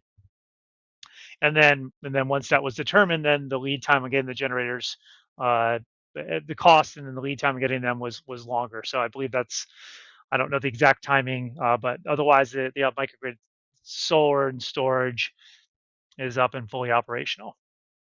So, during the planning phase, you do want to also, and this will be part of the feasibility, is considering the ongoing operations and maintenance requirements and costs. Whether it's cleaning solar panels, regular maintenance, and kind of inspections on inverters for the solar and the batteries and the generator. So there will be some O&M, and then there's monitoring. You likely with a microgrid system, particularly if its resiliency is a critical function, you want to have somebody monitoring it. You likely want to have an outside operations and maintenance agreement, ideally with the installer, and ideally with maybe some performance guarantees that are part of the contract, that if it's not performing the way it's supposed to, or they're not responsive enough in addressing issues, that there's some penalty for them. So the losses that are occurring as a result of, say, the PV not generating or the battery not charging and discharging the way it's supposed to, or them not being responsive and quick enough to get the system online, and then your facilities are going down because the microgrid's not available, that the contractor is bearing some of that risk and some of those costs associated with not fully performing. So just something to kind of consider. You may want to have some people trained on site to be monitoring and looking at these things periodically, going and checking inverters. Maybe you have access to controls, but then you'll likely then have an outside party that's also monitoring and making adjustments. So if you have a grid connected microgrid, it's going to be looking at what the rate schedules are, your utility rate schedules, and what's most economic for when it, say, the battery charges and discharges to the facility, when it maybe charges from the grid. You want it to be optimizing demand charge cost reductions. You want it to be optimizing energy arbitrage, which, buying energy when it's cheap and redeploying it from the batteries when energy is expensive. So, the rate schedules change, pricing changes periodically, and that needs to be reprogrammed in. So, you'll likely want to just have an O&M contract with at least a microcontrols group to ensure that those adjustments can be made. Next slide, please. Okay, so a few other examples of some microgrids that we're working on in various stages right now. So this is the one for the Rincon's fire station. And just, simpler project. They have a diesel backup, extremely oversized diesel backup generator already on site right now. And so we were looking at installing a PV system to cover up to 100% of the load. I think we're sizing this maybe more like 68, 80% right now. And not quite 4-hour battery is what was closest available in size that we were able to get offset or covered by the SGIP rebate. So this is, about as simple as it gets. I don't know that we're, again, building management, says BMS controls are probably not going to be adding any. We're definitely not going to be adding any building management controls. And then we probably are not going to be doing much in terms of microcontrols. Microcontrols get expensive. You could be working with groups. If you have a really sophisticated system in really, really critical operations, you might be working with Siemens or Schweitzer Engineering Labs, or some type of group that can do controls for utility scale projects, or not even utility scale, but really just are going to ensure that there a certain level of sophistication in the controls, likely possibly seamless transition and all that. In this case, this project, it might just be the onboard controls in the Tesla battery that were being used to island the system, but also optimize economics during on-grid mode as well to address demand charges and energy usage savings. Next slide, please. This project is, kind of almost similar in the sense that it's simplicity. It's got a single meter right here, so it doesn't require a lot of electrical rewiring. They had this is for the Rincon Government Center. This is a newer facility. The existing generator was actually only really for emergency loads, but it was sized enough to handle the whole load of the whole facility, at least as it is right now. And so right now, this construction's just started on this project, focusing on the battery portion of it. But so this one was one we secured a DOE grant for, as well as SGIP rebates. to cover a significant portion of the cost. But probably not much more to cover here. It's not really, complexity. It's not much different than the fire station. It's a little more complex, definitely a larger system. Next slide, please. So this is, the largest, most complex one I'm working on right now for the Harrah's Resort, including the casino and resort. It's there in the center. Wastewater treatment plant is up in the northwest. Currently within the scope, not shown on this slide. This is an evolving project. We have 30% plans on here that we did not have when I created these slides, so that wasn't able to include in the slide deck. There's a well pump that's within the microgrid scope that's up. If you see the ball field, it's up actually, on the other side of the ball field that serves the campus. There's on the southeast where the 2 is, there's the travel plaza. It's a gas station and convenience store, which has diesel fuel, which is is used as needed for the diesel backup generators on site and then throughout the reservation as well. So that was a critical facility. This project includes actually, if you remove on site in those parking lots, only one of those arrays on one portion of the parking lot, a solar array on the other side. Includes 3 farms. So the existing facilities, there's a 1 megawatt solar there and a leased stem battery for more kind of energy demand charge savings and energy arbitrage. And then some diesel generators, 2 megawatts of existing diesel generators. So the project was, we secured a DOE grant for $3 million, California Energy Commission grant for $7.2 million for non-lithium long duration storage, and some about $3.5 million worth of SCHIP rebates. This project has become way more complex than anybody anticipated. Right now, we're talking about taking over the whole 12 kV loop that in all of SDG&E's infrastructure serving the campus right now, as to be the most efficient, cost-effective way. But we recently learned that SDG&E is about to underground. There's 2 circuits serving the facility, and they're about to underground one of the circuits. And it's unfortunate we just learned this because the whole resiliency use case of the project and purpose behind it is, kind of being eliminated by that. So we're kind of scrambling right now to pivot on the project. So SCG&E was in these conversations. They had some conversations with others in the tribe about this project, but for us working on it, and even for at the facility working on it, nobody actually knew what they were doing, the extent of what they were doing, and it would been helpful to know. One thing I'll add is there's 2 megawatts of existing diesel generators that we intended to include within the microgrid, but we cannot. They're older. They don't have the capabilities of integrating cost effectively. So we essentially would be leaving them there as a backup to the backup, but we have to be installing. This actually has been sized up. Again, this slide is not really representative of what 30% ended up at.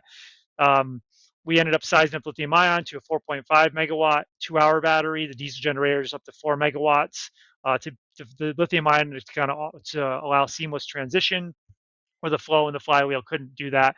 So anyways, a lot of complexity in this project. We're also working with a tax equity investor to capture investment tax credit and depreciation. But a lot of this project is kind of a bit of a moving target right now, the new information we received from DOE. It was unfortunate there was some additional costs due to infrastructures that we didn't necessarily anticipate needing, and then the pandemic hit and everything went up by 20% as well. But so there's still a project here with the grants and resources we have. It's going to probably look a bit different than what we're looking at here. So next slide, please.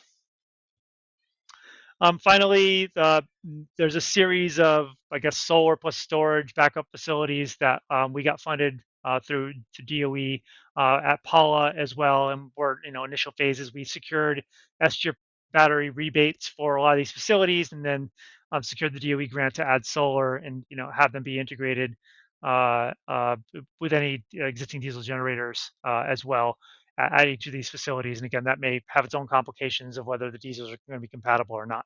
Next slide, please.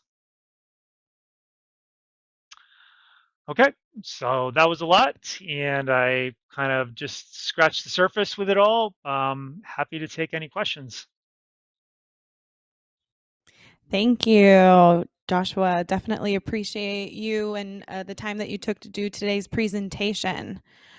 So with that, do we have any questions, folks? I'm checking the Zoom chat box. Please go ahead and submit them. Just at the bottom of the screen, as Cora has mentioned previously, there's the chat function. You can go ahead and throw in any questions. Okay. Let's see. I've got one waiting coming around. Give us a second, folks.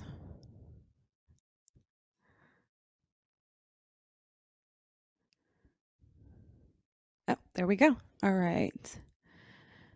So a participant is saying, I noticed most of your microgrid installations use parking lot or ground mount solar arrays. Why don't you use any roof solar? And is there a cost difference between using parking lot arrays and roof solar? Yeah, there definitely is, particularly with the cost of steel. So, ground mounts, it's pretty cost effective. Carports are more expensive and have gotten even that much more costly. We found in a lot of cases that, either the buildings themselves were not like the buildings themselves couldn't support it for one reason or another, or the tribe didn't want the penetrations in the roof, or just otherwise, we're in San Diego, and they like the shading to be out in the parking lot as well. So in their interior San Diego, it's more of a desert than kind of thinking kind of coastal San Diego. But there is a significant cost difference. I mean, I don't, back of the napkin, you could, a half cent per watt to of dollar per watt is probably the difference between probably rooftop and carport. That may even be more now with the prices of the steel. Fantastic. Thank you for that. And we have Rhonda inquiring, what are the interconnection regulations in Florida for microgrids? The interconnection regulations in Florida, was that the question? I do not know. Yes. I am all the projects I'm working on are in California, and so I also will say I'm not the most technical expert on these projects. I kind of oversee all of them and know enough to guide them and steer them, and and analyze them and kind of actually develop the conceptual design. In California, net metering is allowed. I know in Hawaii, for example, net metering is not allowed, so you could not export to the grid. I don't know in Florida what you know I guess net metering would be one Yeah, I mean, net metering would be the main consideration. It's like, if you're sizing your system, can you actually export back to the grid or not? And then if you can't export back to the grid, what value are you getting? The utilities in California and I think everywhere are doing their damnedest to do whatever they can to give you minimal value for anything you export back to the grid. So it's making energy storage on really any renewable energy project almost a must now. But if you can't export at all, then you need to have enough. You need to have enough storage, or be curtailing. So you need your system to set up to, if it's generating excess, it would essentially have to curtail that load, and you wouldn't get the benefit from it. Wonderful. Thank you for that. I hope that helped, Rhonda. All right. And then we have another question from Belvin Pete. What levelized cost of energy of the microgrid are you targeting to compete with PGE rates? Well, it's, I mean, we typically analyze a project and run a pro forma. Some of the, the tools we use at least the initial phase are, energy tool base. We might use Homer Grid. We run helioscopes. Might use SAM to kind of do some initial kind of conceptual modeling. We'll usually just look at like what is their bill right now versus what are the projected system cash flows. It really, the SDG&E, I think, has the highest rates in the country outside of Hawaii and maybe probably Alaska too. I'm not as familiar with Alaska, and they vary. So if you look at these projects, that I had for, let's say, Rincon, for example, the government center and the fire station are paying maybe 24, 25 cents per kilowatt hour. The casino, on the other hand, maybe more now actually. I think that's what I looked at it maybe even a few years ago. Their rate just went up. SG&E rates just went up pretty significantly. The casinos on direct access, they have something called conjunctive billing, where they are able to kind of aggregate their meters and get some cost efficiencies there. So they're getting some wholesale rates on energy and otherwise kind of optimizing costs where their rate now is probably 17, 18 cents per kilowatt hour, and that, and again, we've seen that increasing as well. So that's kind of where I guess where we're targeting here for these projects, which gives you a sense. The projects themselves, I guess, then are going to be more economic in California because the cost of energy is so much higher in California. So if you go to other states or other utilities where you're looking at a lower energy costs, then it's going to be harder for your projects to pencil, I suppose. Wonderful. Thank you for that, Joshua. All right. Do we have any other questions? I'm not seeing anything right now in the chat box, but now would definitely be the time. We're coming up at the top of the hour. We have about 5 minutes left. Otherwise, we will be giving you the gift of time.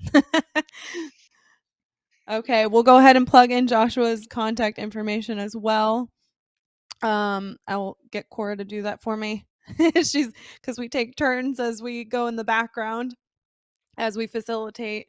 But with that, all right. Well, thank you so much. We appreciate you coming on today and presenting today's session.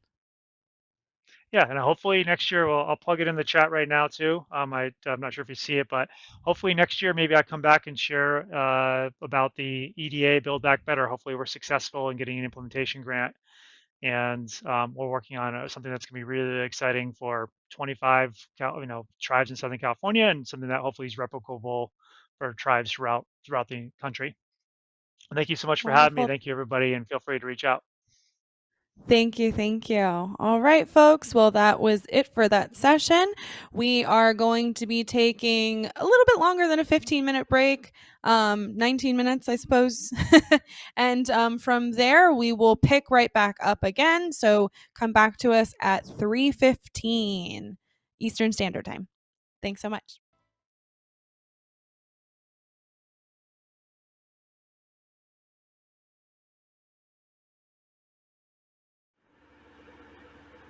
Hello, everyone, and welcome back to our last session of the day. We are going to start off the session on the 1.5 megawatt community wind energy project. And our speaker is Jim Jockey. He is the firm director for Energy and Infrastructure Group for Baker Tilly. Now, Mr. Jockey has broad experience in the energy industry, both fossil and renewable, the information technology industry, as well as many years of experience in organizational transformation. For the past 25 years, Mr. Jockey has specialized in helping tribal communities throughout the lower 48 and Alaska develop energy and broadband infrastructure and the organizational frameworks to support that development. In that context, he pioneered the first fully tribally owned and operated electric and wireless broadband utility companies in the United States. Over the years, Mr. Jockey has worked with over 70 tribes in every region of the country on a wide variety of projects. This vast experience informs his work, which is dedicated to sustainable nation building through the combination of infrastructure development, capacity development, and sound financial organizational management. Mr. Jockey's educational background includes undergraduate degrees in philosophy and religious studies, and graduate degrees in both cultural and environmental anthropology from the University of Wisconsin and in Madison. So welcome, Jim. Well, thanks, Cora. Hello, everybody. I am happy to be on this. We were originally planning on coming down and having this whole thing in person, and it's 5 degrees here in Wisconsin, so it would have been nice to be hanging out around a pool and talking there. Again, I want to thank Seminole Nation Chairman. The team's been doing a great job. I've been watching some of these other some of the other presentations, and you guys are very professional. It's very, very well put together. So thank you for bringing this together.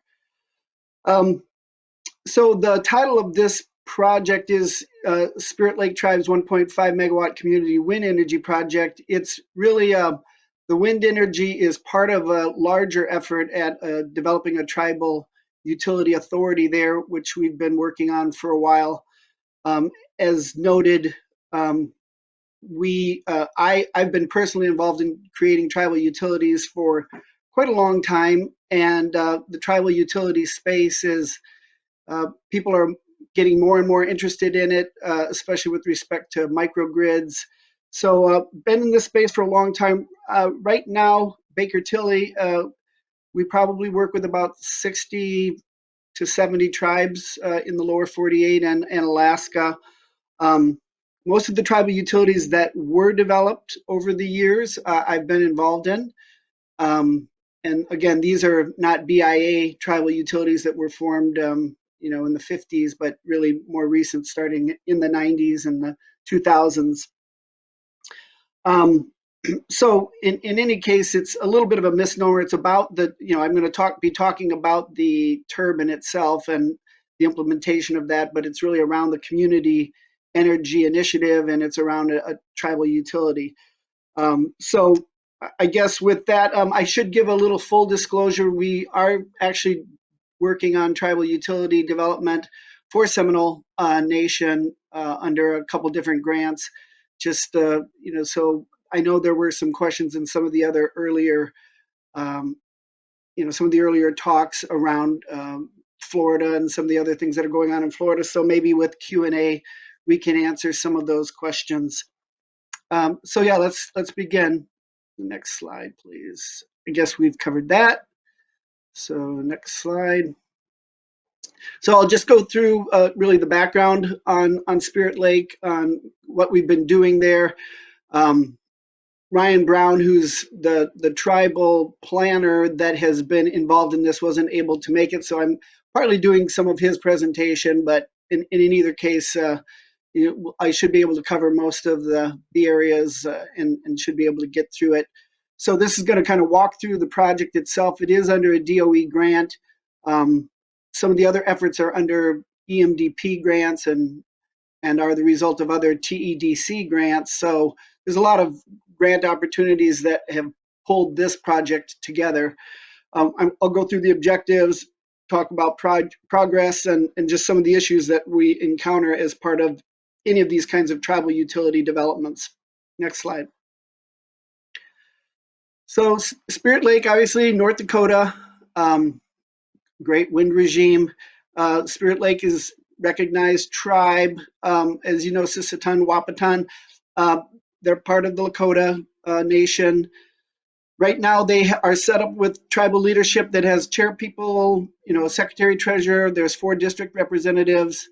This is a very much of a land-based tribe. So 245,000 acres, 38%, 93,000 acres is tribally owned. It's either in trust or allotted, but allotted trust. The rest is in fee. There is quite a bit of checkerboarding that took place, and that's kind of common, obviously, in a lot of places in the Dakotas. Enrollment, there's 7,500, almost 8,000 at this point, of which about 3,600 to 3,700 live within the reservation boundaries. Next slide. This just gives you a little sense of, in the state of North Dakota, the other tribes, again, mostly Sioux Ojibwe up on the top there, but among the Lakotas that are there, you can kind of see where Fort Totten is located in Devil's Lake. And then the next slide really kind of zeroes in on the different regions within the reservation itself. You can see that it's dominated by Devil's Lake, or Spirit Lake, as the tribe calls it. And there's various regions that are representative and that are represented by various representatives at council. Next slide. So just a little bit of background on wind in North Dakota. Obviously, everybody knows, well, maybe not everybody knows, but most people should know North Dakota's got the best wind regime in the country. As a result, work that I was doing there was kind of starting to date how long I've been at this kind of stuff. We put up a Micon 108, which you can, I don't know that you can still find any Micon 108s hanging out in Palm Springs, but this was utility scale at the time, so 100 kW turbine, and it was already somewhat old when we got it, but we put that up at as a demonstration project, just again for people to realize that there's great wind regime and that you can power facilities. So when the tribe finished and was finishing their casino, I helped get that thing procured and put up there. So it lasted for 10 years. There was a lot of learning and a lot of frustration around trying to keep a wind turbine up and running, but the tribe did do that and did that for a long time. Since then, the tribe is pretty much, we have a fully developed about 50 megawatt project, and have land secured and have wind resource data.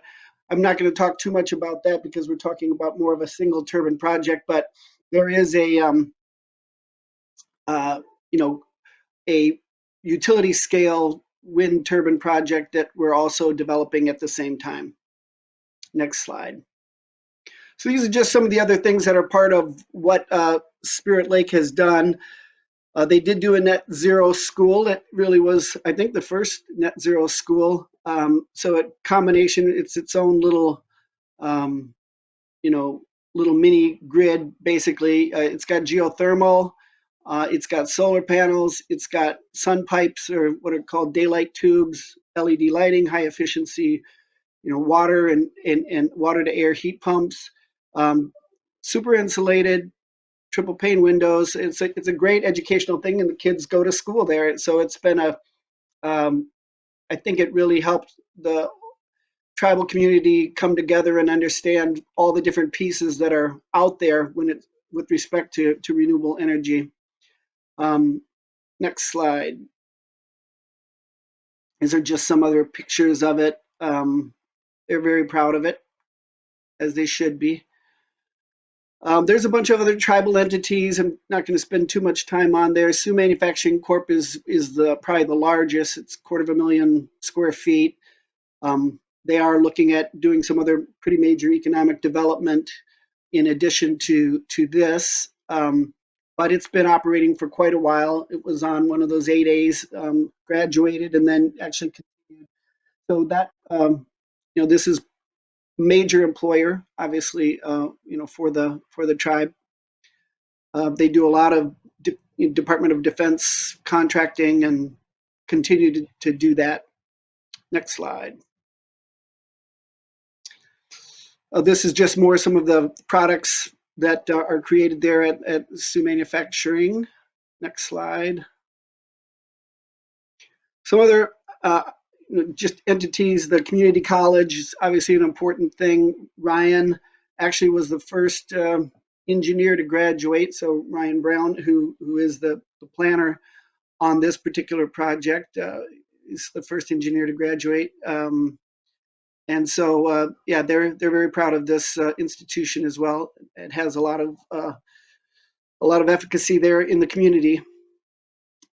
Next slide.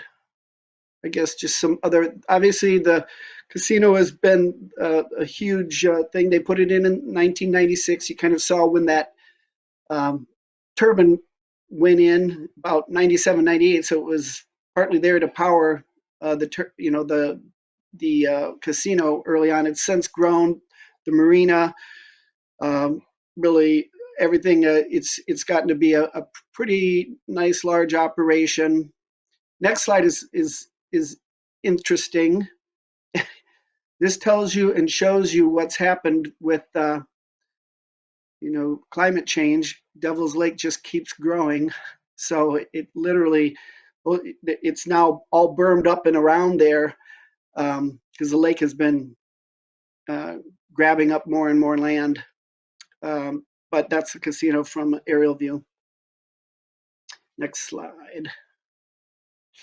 Okay, so let's get into the project itself.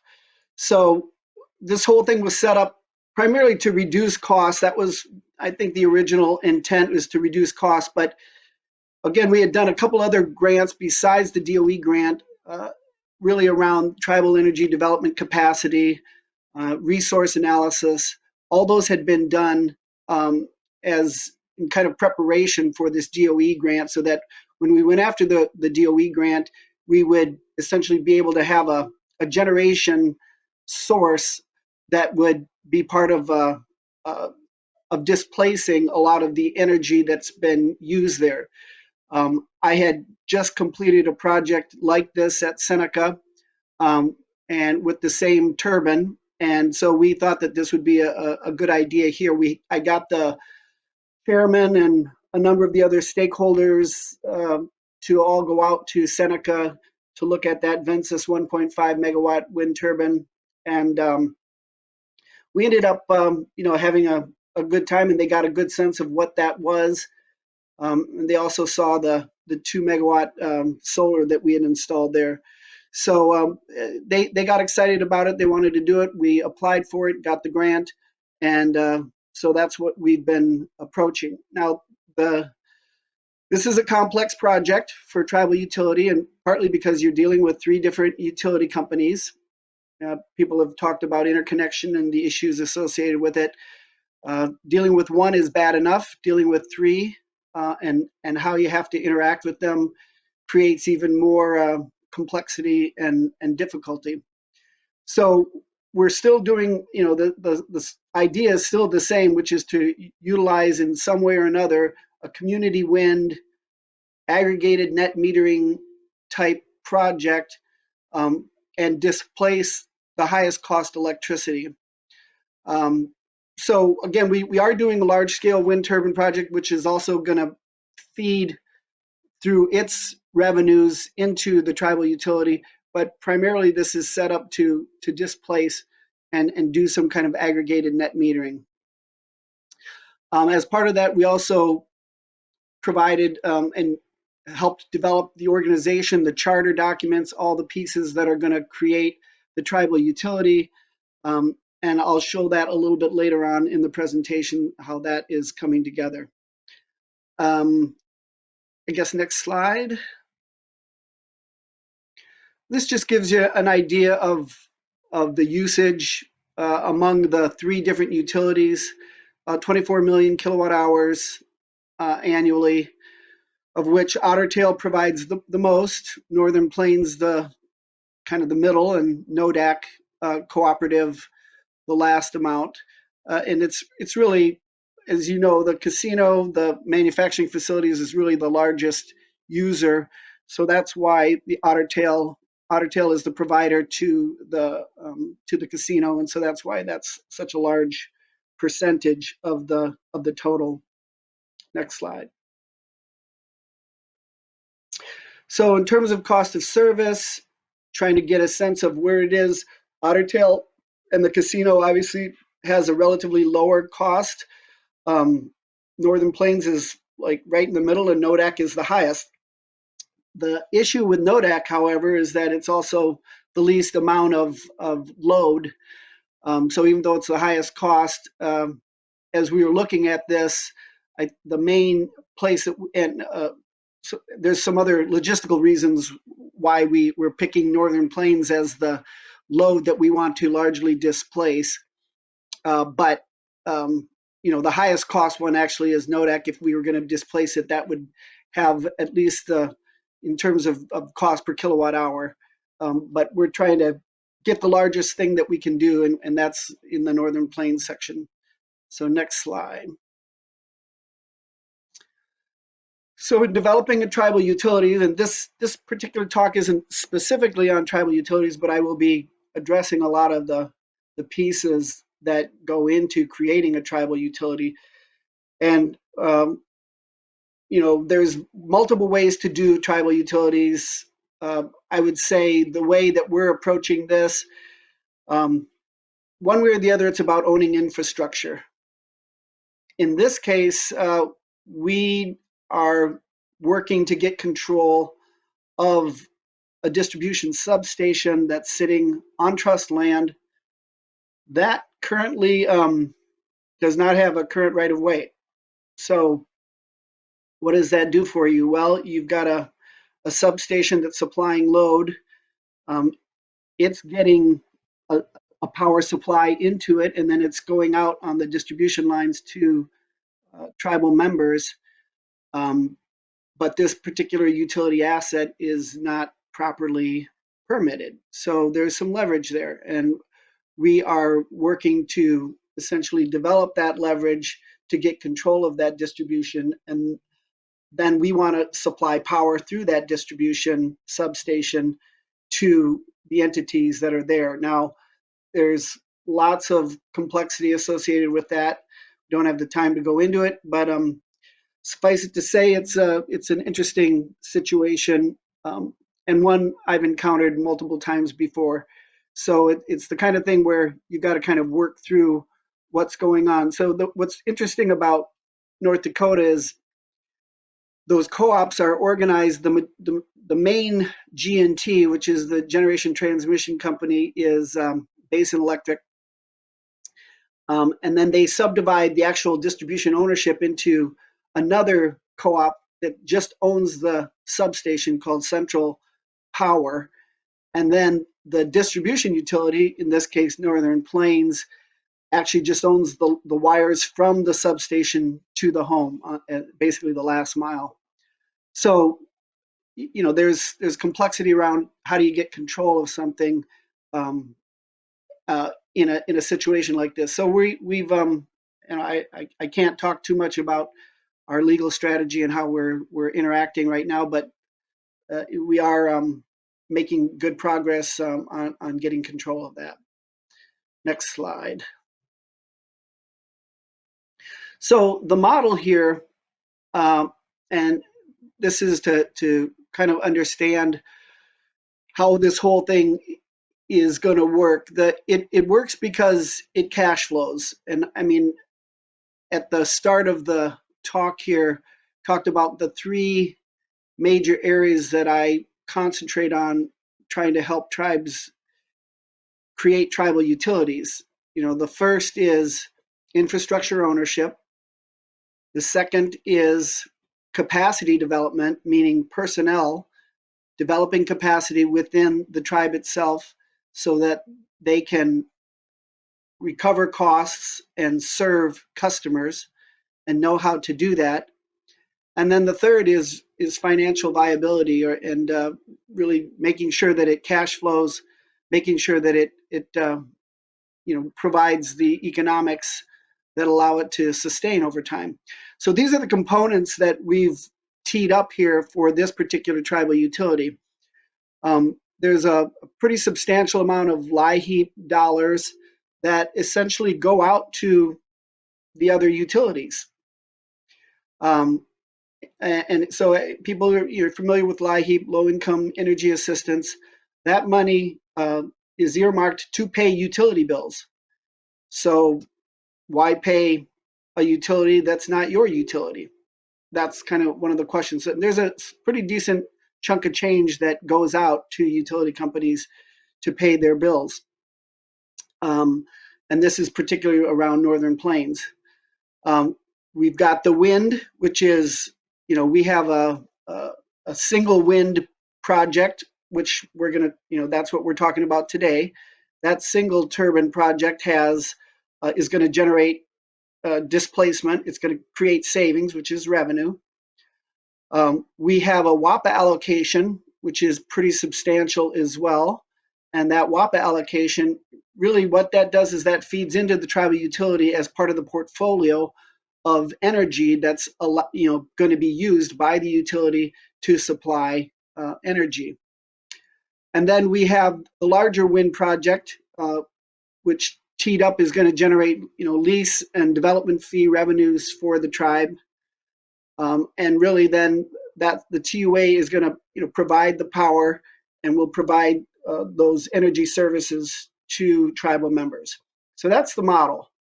And that model, we've vetted the financial components of all that. And obviously we've chartered the institutions, and it's really a matter of kicking this thing off with some of the infrastructure ownership. So next slide.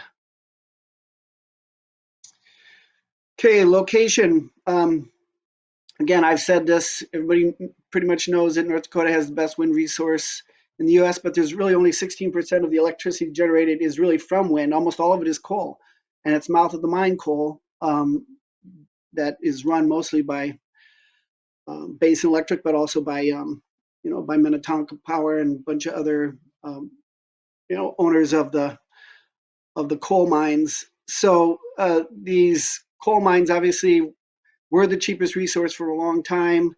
Cheap in the sense of the externalities were not accounted for, but nevertheless, obviously was really a good chunk of what was powering not just North Dakota, but a good chunk of the Midwest. But the wind resource there is, it's off the charts. It's a screaming wind resource. We have multiple years of anemometry data, and at hub heights of around 100 meters, it's better than 8.2 meters per second is really what we would have at about an 85 meter regime. At the 100 meter regime, we're up in the higher eights. So 44 to 48% capacity factor. Understanding capacity factor is important to understand how much energy you can actually produce from a given footprint. If you think about a single wind turbine is going to take up about half an acre. Okay, a 1.5 megawatt wind turbine. Let's go to the next slide. Actually, I think we actually show what we think we're going to project. So at that basically at that thing, it looks like we're going to do about 5.5 million kilowatt hours in a footprint of about a half an acre. In order to get 5.5 million kilowatt hours from a from a solar project, ground mount solar project, it would require probably it's 4 acres per megawatt, so you're figuring closer to a 4 megawatt project. So it's going to be more than 8. It's going to be about 12 acres. So half an acre, 12 acres, same kilowatt hours generated. And that's because wind, has this cubic function. So as the wind speed goes up by 1 mile per hour, you literally can get 3 times the power. And that's why siting is so important. You need to site your turbines and understand what your wind resource is. And when you do that, you literally can generate quite a bit of power where you've got the right resource. So it really is, the best, renewable resource in this particular area by far.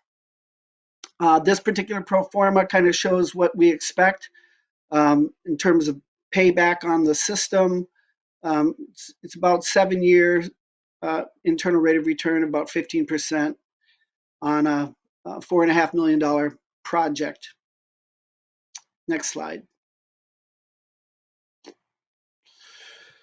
So total project costs, we've got it as 4.7 million. We've got a DOE grant for 1 million. We had a tribal cost match of 500, but we actually ended up getting reduction in the cost reduction, a reduction in our match requirement during COVID, which helped. The tribe also got ARPA money and used a couple other things. And so the tribe actually this project is now completely fully funded. The tribe is picking up the majority of it. We have talked quite a bit with cost share partners. Ultimately, we don't think that's going to be necessary. Early on, it seemed like it would be. It doesn't seem to be the case at this point. So we're quite happy. We're bullish on having this thing fully funded, and we will be putting the money into an escrow account as you start to deploy. So next slide.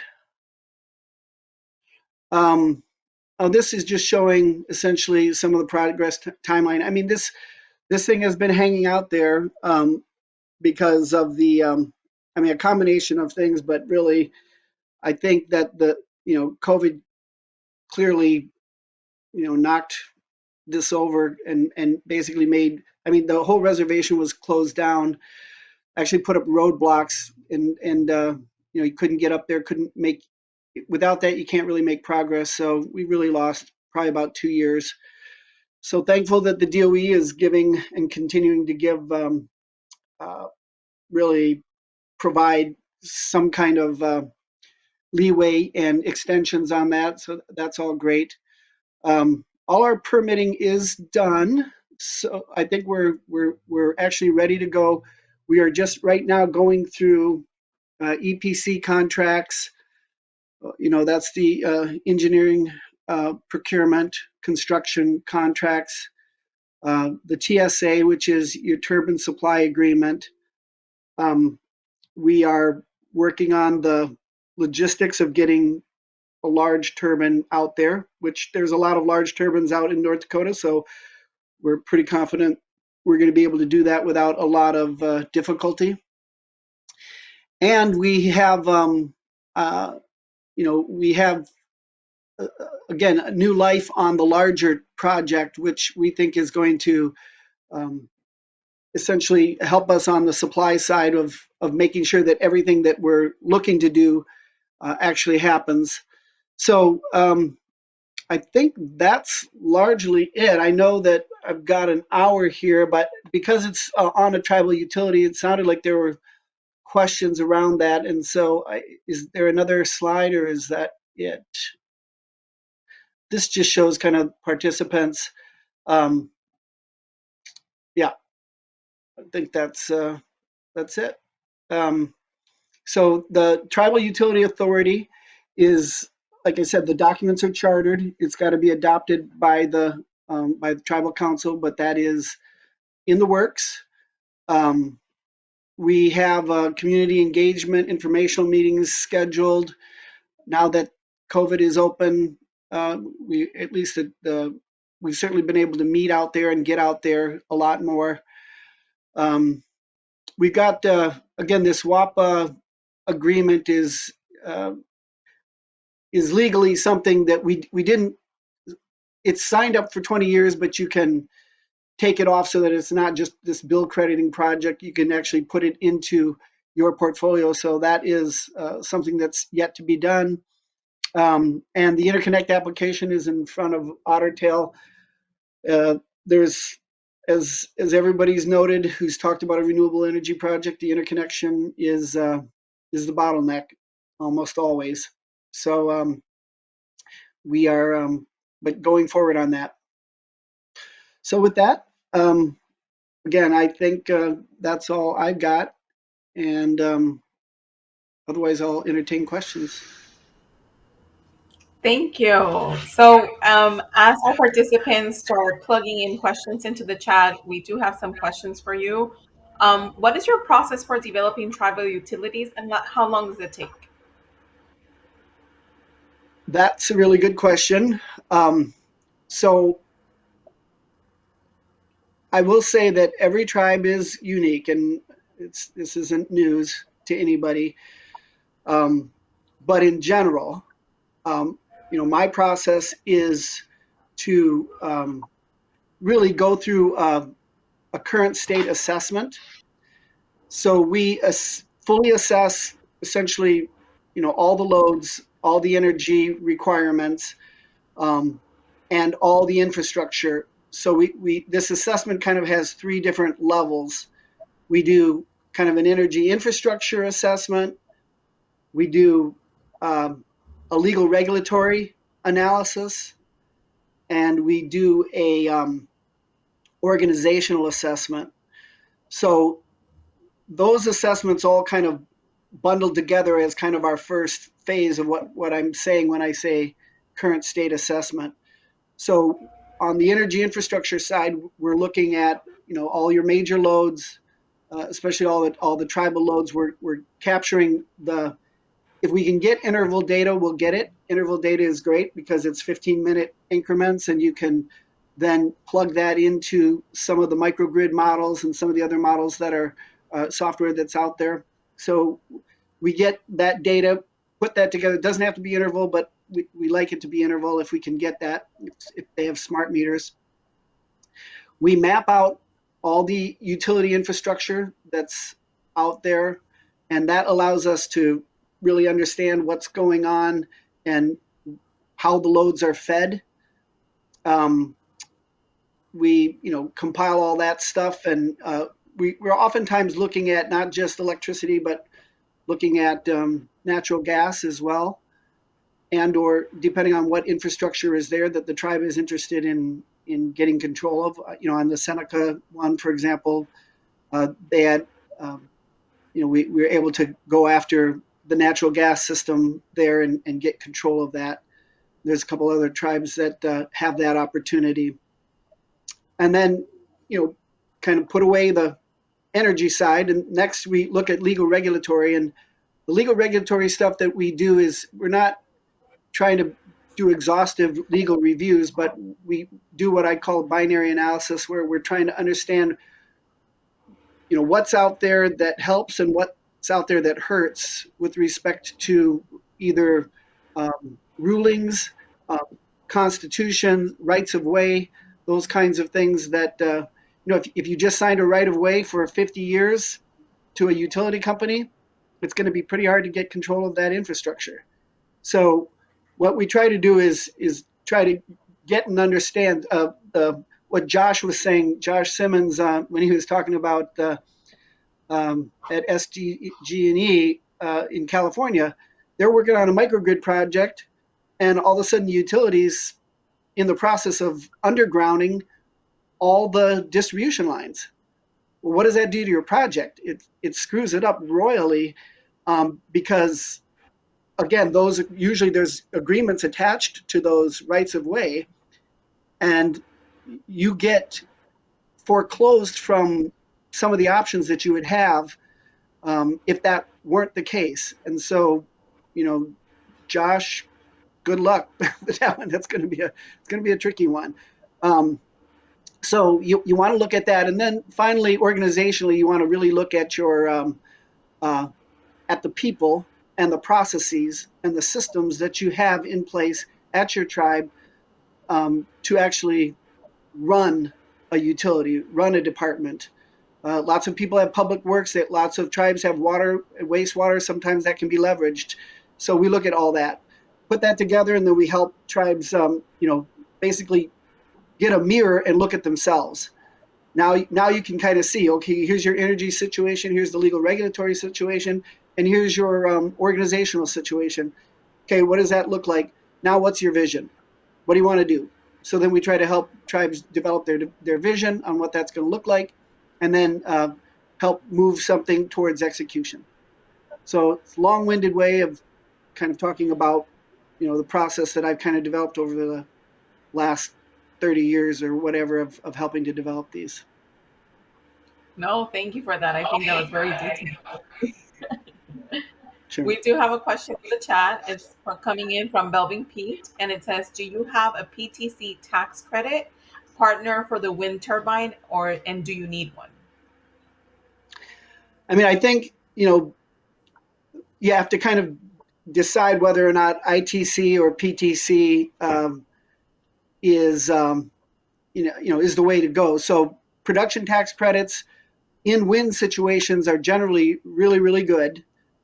And again, a lot of that went away, but it's now come back through some of these bills. So we're intrigued to see how it's going to come out, because there's language, but I haven't seen the final language on what's going to happen with production tax credit. Because if you can get the production tax credit, that's going to be your better bet. A lot of folks are obviously going after the ITC, the investment tax credit, which is, was at 30%, it's now 26%, and it's set to decline over time. Not sure we need it. We are thinking about it, and we definitely deal with a lot of tax investing entities. Baker Tilly, we've developed, I think, $3.5 billion worth of renewable energy assets, and oftentimes that is through a tax credit type situation. But we haven't like chosen one per se. We are working with, like I said, Guzman. As you saw on the things, Guzman is a small but great firm that's developing. That's a wholesale provider, and we're working with them on this project and a couple other ones to really optimize the wholesale side of this type of a project. I think that's all I can say about that. Thank you for that. Short answer is we don't have one yet, so I could have cut all that up, but No, we appreciate the thoroughness of your answers. Would you say wind power is better than solar power, and what are some of the trade-offs? it's another good question. I was trying to illustrate. A lot of people are into solar. The trade-off is, solar. I guess one of the bad things about solar is that even if it's not working, it looks like it is because it's sitting there. Whereas a wind turbine, when it's not working, it's not spinning. And so, I've, being in this industry for a long time, I was more on the wind side, got into it on the wind side. And so it was always like, yeah, you guys, your stuff isn't working, but everybody thinks it is because it's sitting there on your roof. Whereas ours, if the turbine stops, they're calling us right away. There are advantages, disadvantages. In a wind resource like North Dakota, you literally just can't beat the wind. It's just, compare a capacity factor on a solar project, even the best solar project, in New Mexico, for example, and you're in the, 26, 28% capacity factor, maybe better. Maybe it's getting close to 30 now with some of the engineering associated with it. And you compare that to, the capacity factors we're talking about, 44, 48% in North Dakota. So it's very site specific. I will tell you, for like a single turbine project where you've got I tried to make that comparison. You've got a half acre of land that you're taking up. That half acre of land, and to get that same power, you'd have to take 12 acres out of usage. So advantage in terms of footprint, power per footprint, wind is going to beat solar most of the time. But there's maintenance, and so you got to, depending on whether you got a direct drive. In this case, we're looking at a Vensis, which is a direct drive turbine, which should provide a very nice maintenance-free situation, similar to the one that we put in at Seneca, which has been very maintenance-free. So yeah, it's partly site-specific. If you're living in the South, you've got a great sun resource. You've got the land. It's going to be more maintenance-free for sure if you're putting in solar.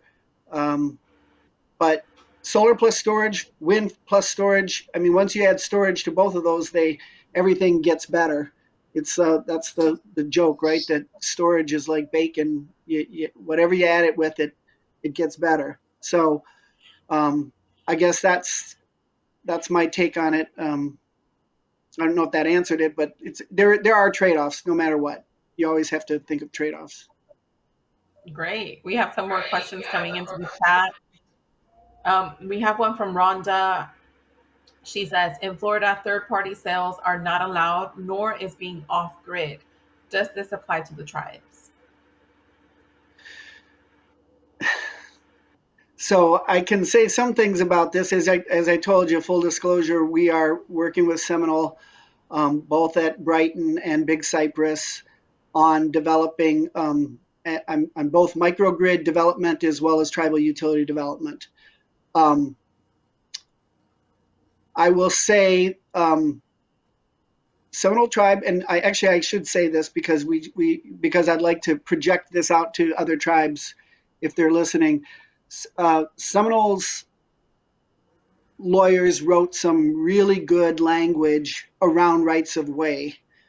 And I can't quote it, word for word, but one of the ways in which, Seminole has talked about rights of way is they've said, this right of way is essentially a license, a revocable license, revocable at any time. Now, if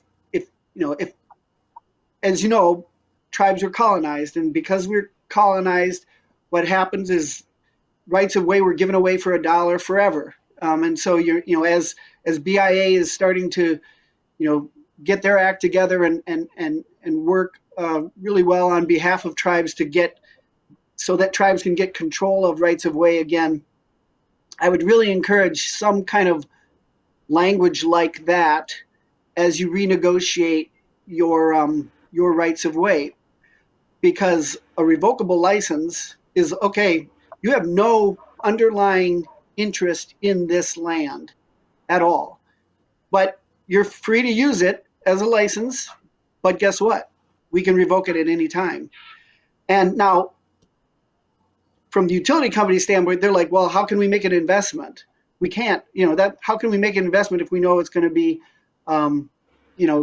taken away from us at any given time? It's like join the club. So now you know what's going on. It's like, that's exactly what happens. We're going to put you in the other situation where where you understand that our rights are inherent here and we can exercise them at any time. Now, it's in our interest in some situations where we might sign another agreement that says, here's the license, but we're going to agree for a certain period of time that you're going to be able to supply electricity for this amount of time. That's okay. That's perfectly okay. Short answer, again, I talk too much, but the short answer of what she's asking is, do tribes have to follow that? And the answer is pretty much no, especially on trust land. But you gotta dig into the details in order to know for sure. But in general, tribal trust land gives you authority to do a lot of things, provided you haven't thrown those rights away. Yeah. Wonderful. Thank you so much for that answer. We have another question from Philip Brown saying, what storage devices are you going to have connected to the wind array? So lithium-ion batteries are, really seems to be the choice. I think there was a gentleman on, I just caught the end of it, that Positive Energy, that was a big storage guy. Lithium ion is kind of state of the art. I will tell you, I work with a tribe in Alaska that has valve regulated lead acid batteries, has a 1 megawatt array. So that can work if that's what you have to do. I think you want to try to future proof. So lithium ion seems to be the route that's the least expensive, that has the most flexibility. But the flow batteries, and there's a bunch of others that are out there that obviously seem to have some efficacy. I haven't investigated it fully to know for sure, but we are looking at a wind turbine up at that Alaska community and replacing those VRLA batteries with lithium ion, and just because of the depth of charge that you can get from them. And I think that's probably the route that we're going to go. But I think it just like the gentleman was saying, the use case is, you be somewhat technology agnostic and try to understand your use case thoroughly so that you can pick the right technology for the use case. And in your experience, what are the best funding mechanisms for developing a tribal utility? I missed just the last little bit of that. What are the best what? funding mechanisms for developing a tribal utility? Okay, yeah, I guess I would start with the, the Department of Energy Mineral Development's TEDC program is awesome. The folks that run that, I think, totally understand that capacity development is at the heart of being able to execute on any of this stuff. And their grant is, as grants go, not too hard to write. Pretty, I mean, it's a good grant. It seems to be, the right mix to get things started. Um, Obviously, DOE used to do this thing called first steps, second steps, and I mean, I actually took advantage of those, but they don't do that now. It's pretty much more deployment dollars, which I think is right. That they concentrate more on deployment dollars and have the feasibility stuff kind of come out of Department of Energy Mineral Development. So feasibility of resources, that EMDP program, and then feasibility of your capacity and how you're going to organize things is the TEDC program, DOE. And then, I think if you're in a hurry, you ought to self-fund it if you can, through enterprises or whatever. I know tribes, depending on the tribe, you can be strapped for cash, but putting some skin in the game is a good idea, because you're motivated. It's you want to understand it and you want to get the results, and you can still apply. If you find in those early stages that it really makes sense to go after some things. But yeah, I guess that would be my answer to that. The DEMD seems to be the best, but there is a lot of state programs actually. So as part of ARPA, as part of the old infrastructure dollars back in 2009, there were a lot of states are subrecipients of those federal dollars. And as subrecipients of those federal dollars, they oftentimes have these programs, and they'll sometimes even have tribal set-asides. And oftentimes tribes don't have any idea that there's a state program that has this tribal set-aside in it. And so the state has 0 applicants. So pay attention to your state, and what's going on in your state, because that sometimes can be a real a real good source for doing that kind of feasibility analysis. We do that. I mean, Baker Tilly, we help pursue funds, find funds, pursue them on behalf of tribes as a way to get their projects going. So, yep. There's, some other ones. New markets tax credits. They are somewhat a brain damage. We do more new markets than anybody in the business, but it can be brain damage that's really more focused around economic development. So if your utility is connected to a commercial development that is going to generate jobs, new markets might be the right mechanism for going after some of that. I don't know. There's a lot of funds that we could talk about, but I'll leave it at that. Awesome. Thank you so much. And we have not so much a question, but a comment.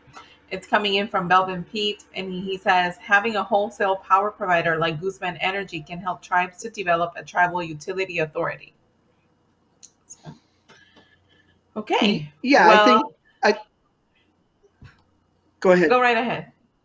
No, I think that's true. They're really, power marketing. There was this period of time in the 90s, again, dating myself, but, when Enron came in, I created the first tribal power marketing company in the nation, which was with Spokane Tribe, Sovereign Power. And, if there is a power marketing company, wholesale provider, there are advantages. I know Salish Kootenai, created theirs after they got control of Kerr Dam. So a wholesale power provider does help put things together. The connection to WAPA, the connection to TVA, the connection to Bonneville Power, all these federal power marketing agencies. That's kind of how a lot of the tribal utilities that I helped develop, where they got their power supply from. But having more players in the market that are wholesale providers is, for me, awesome. I think it's a great thing. Thank you. Well, it looks like we don't have any more questions in the chat. So I want to personally thank you, Jim, for such an amazing session. It was in your very thorough answers. You bet. So, Yeah. yes. So we are looking forward to seeing you tomorrow for yet another session. And Yep. that brings us, oh, go ahead.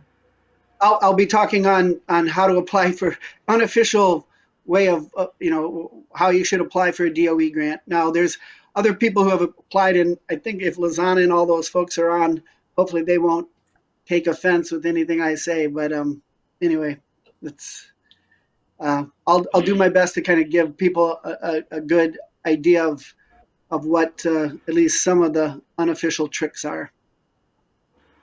Beautiful. We are looking forward to it.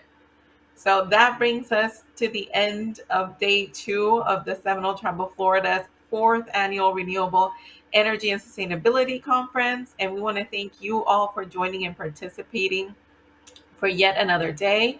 We also want to extend another thank you to the Seminole Media Productions team, the STOF IT department, and David Sadell for helping us put all of this together.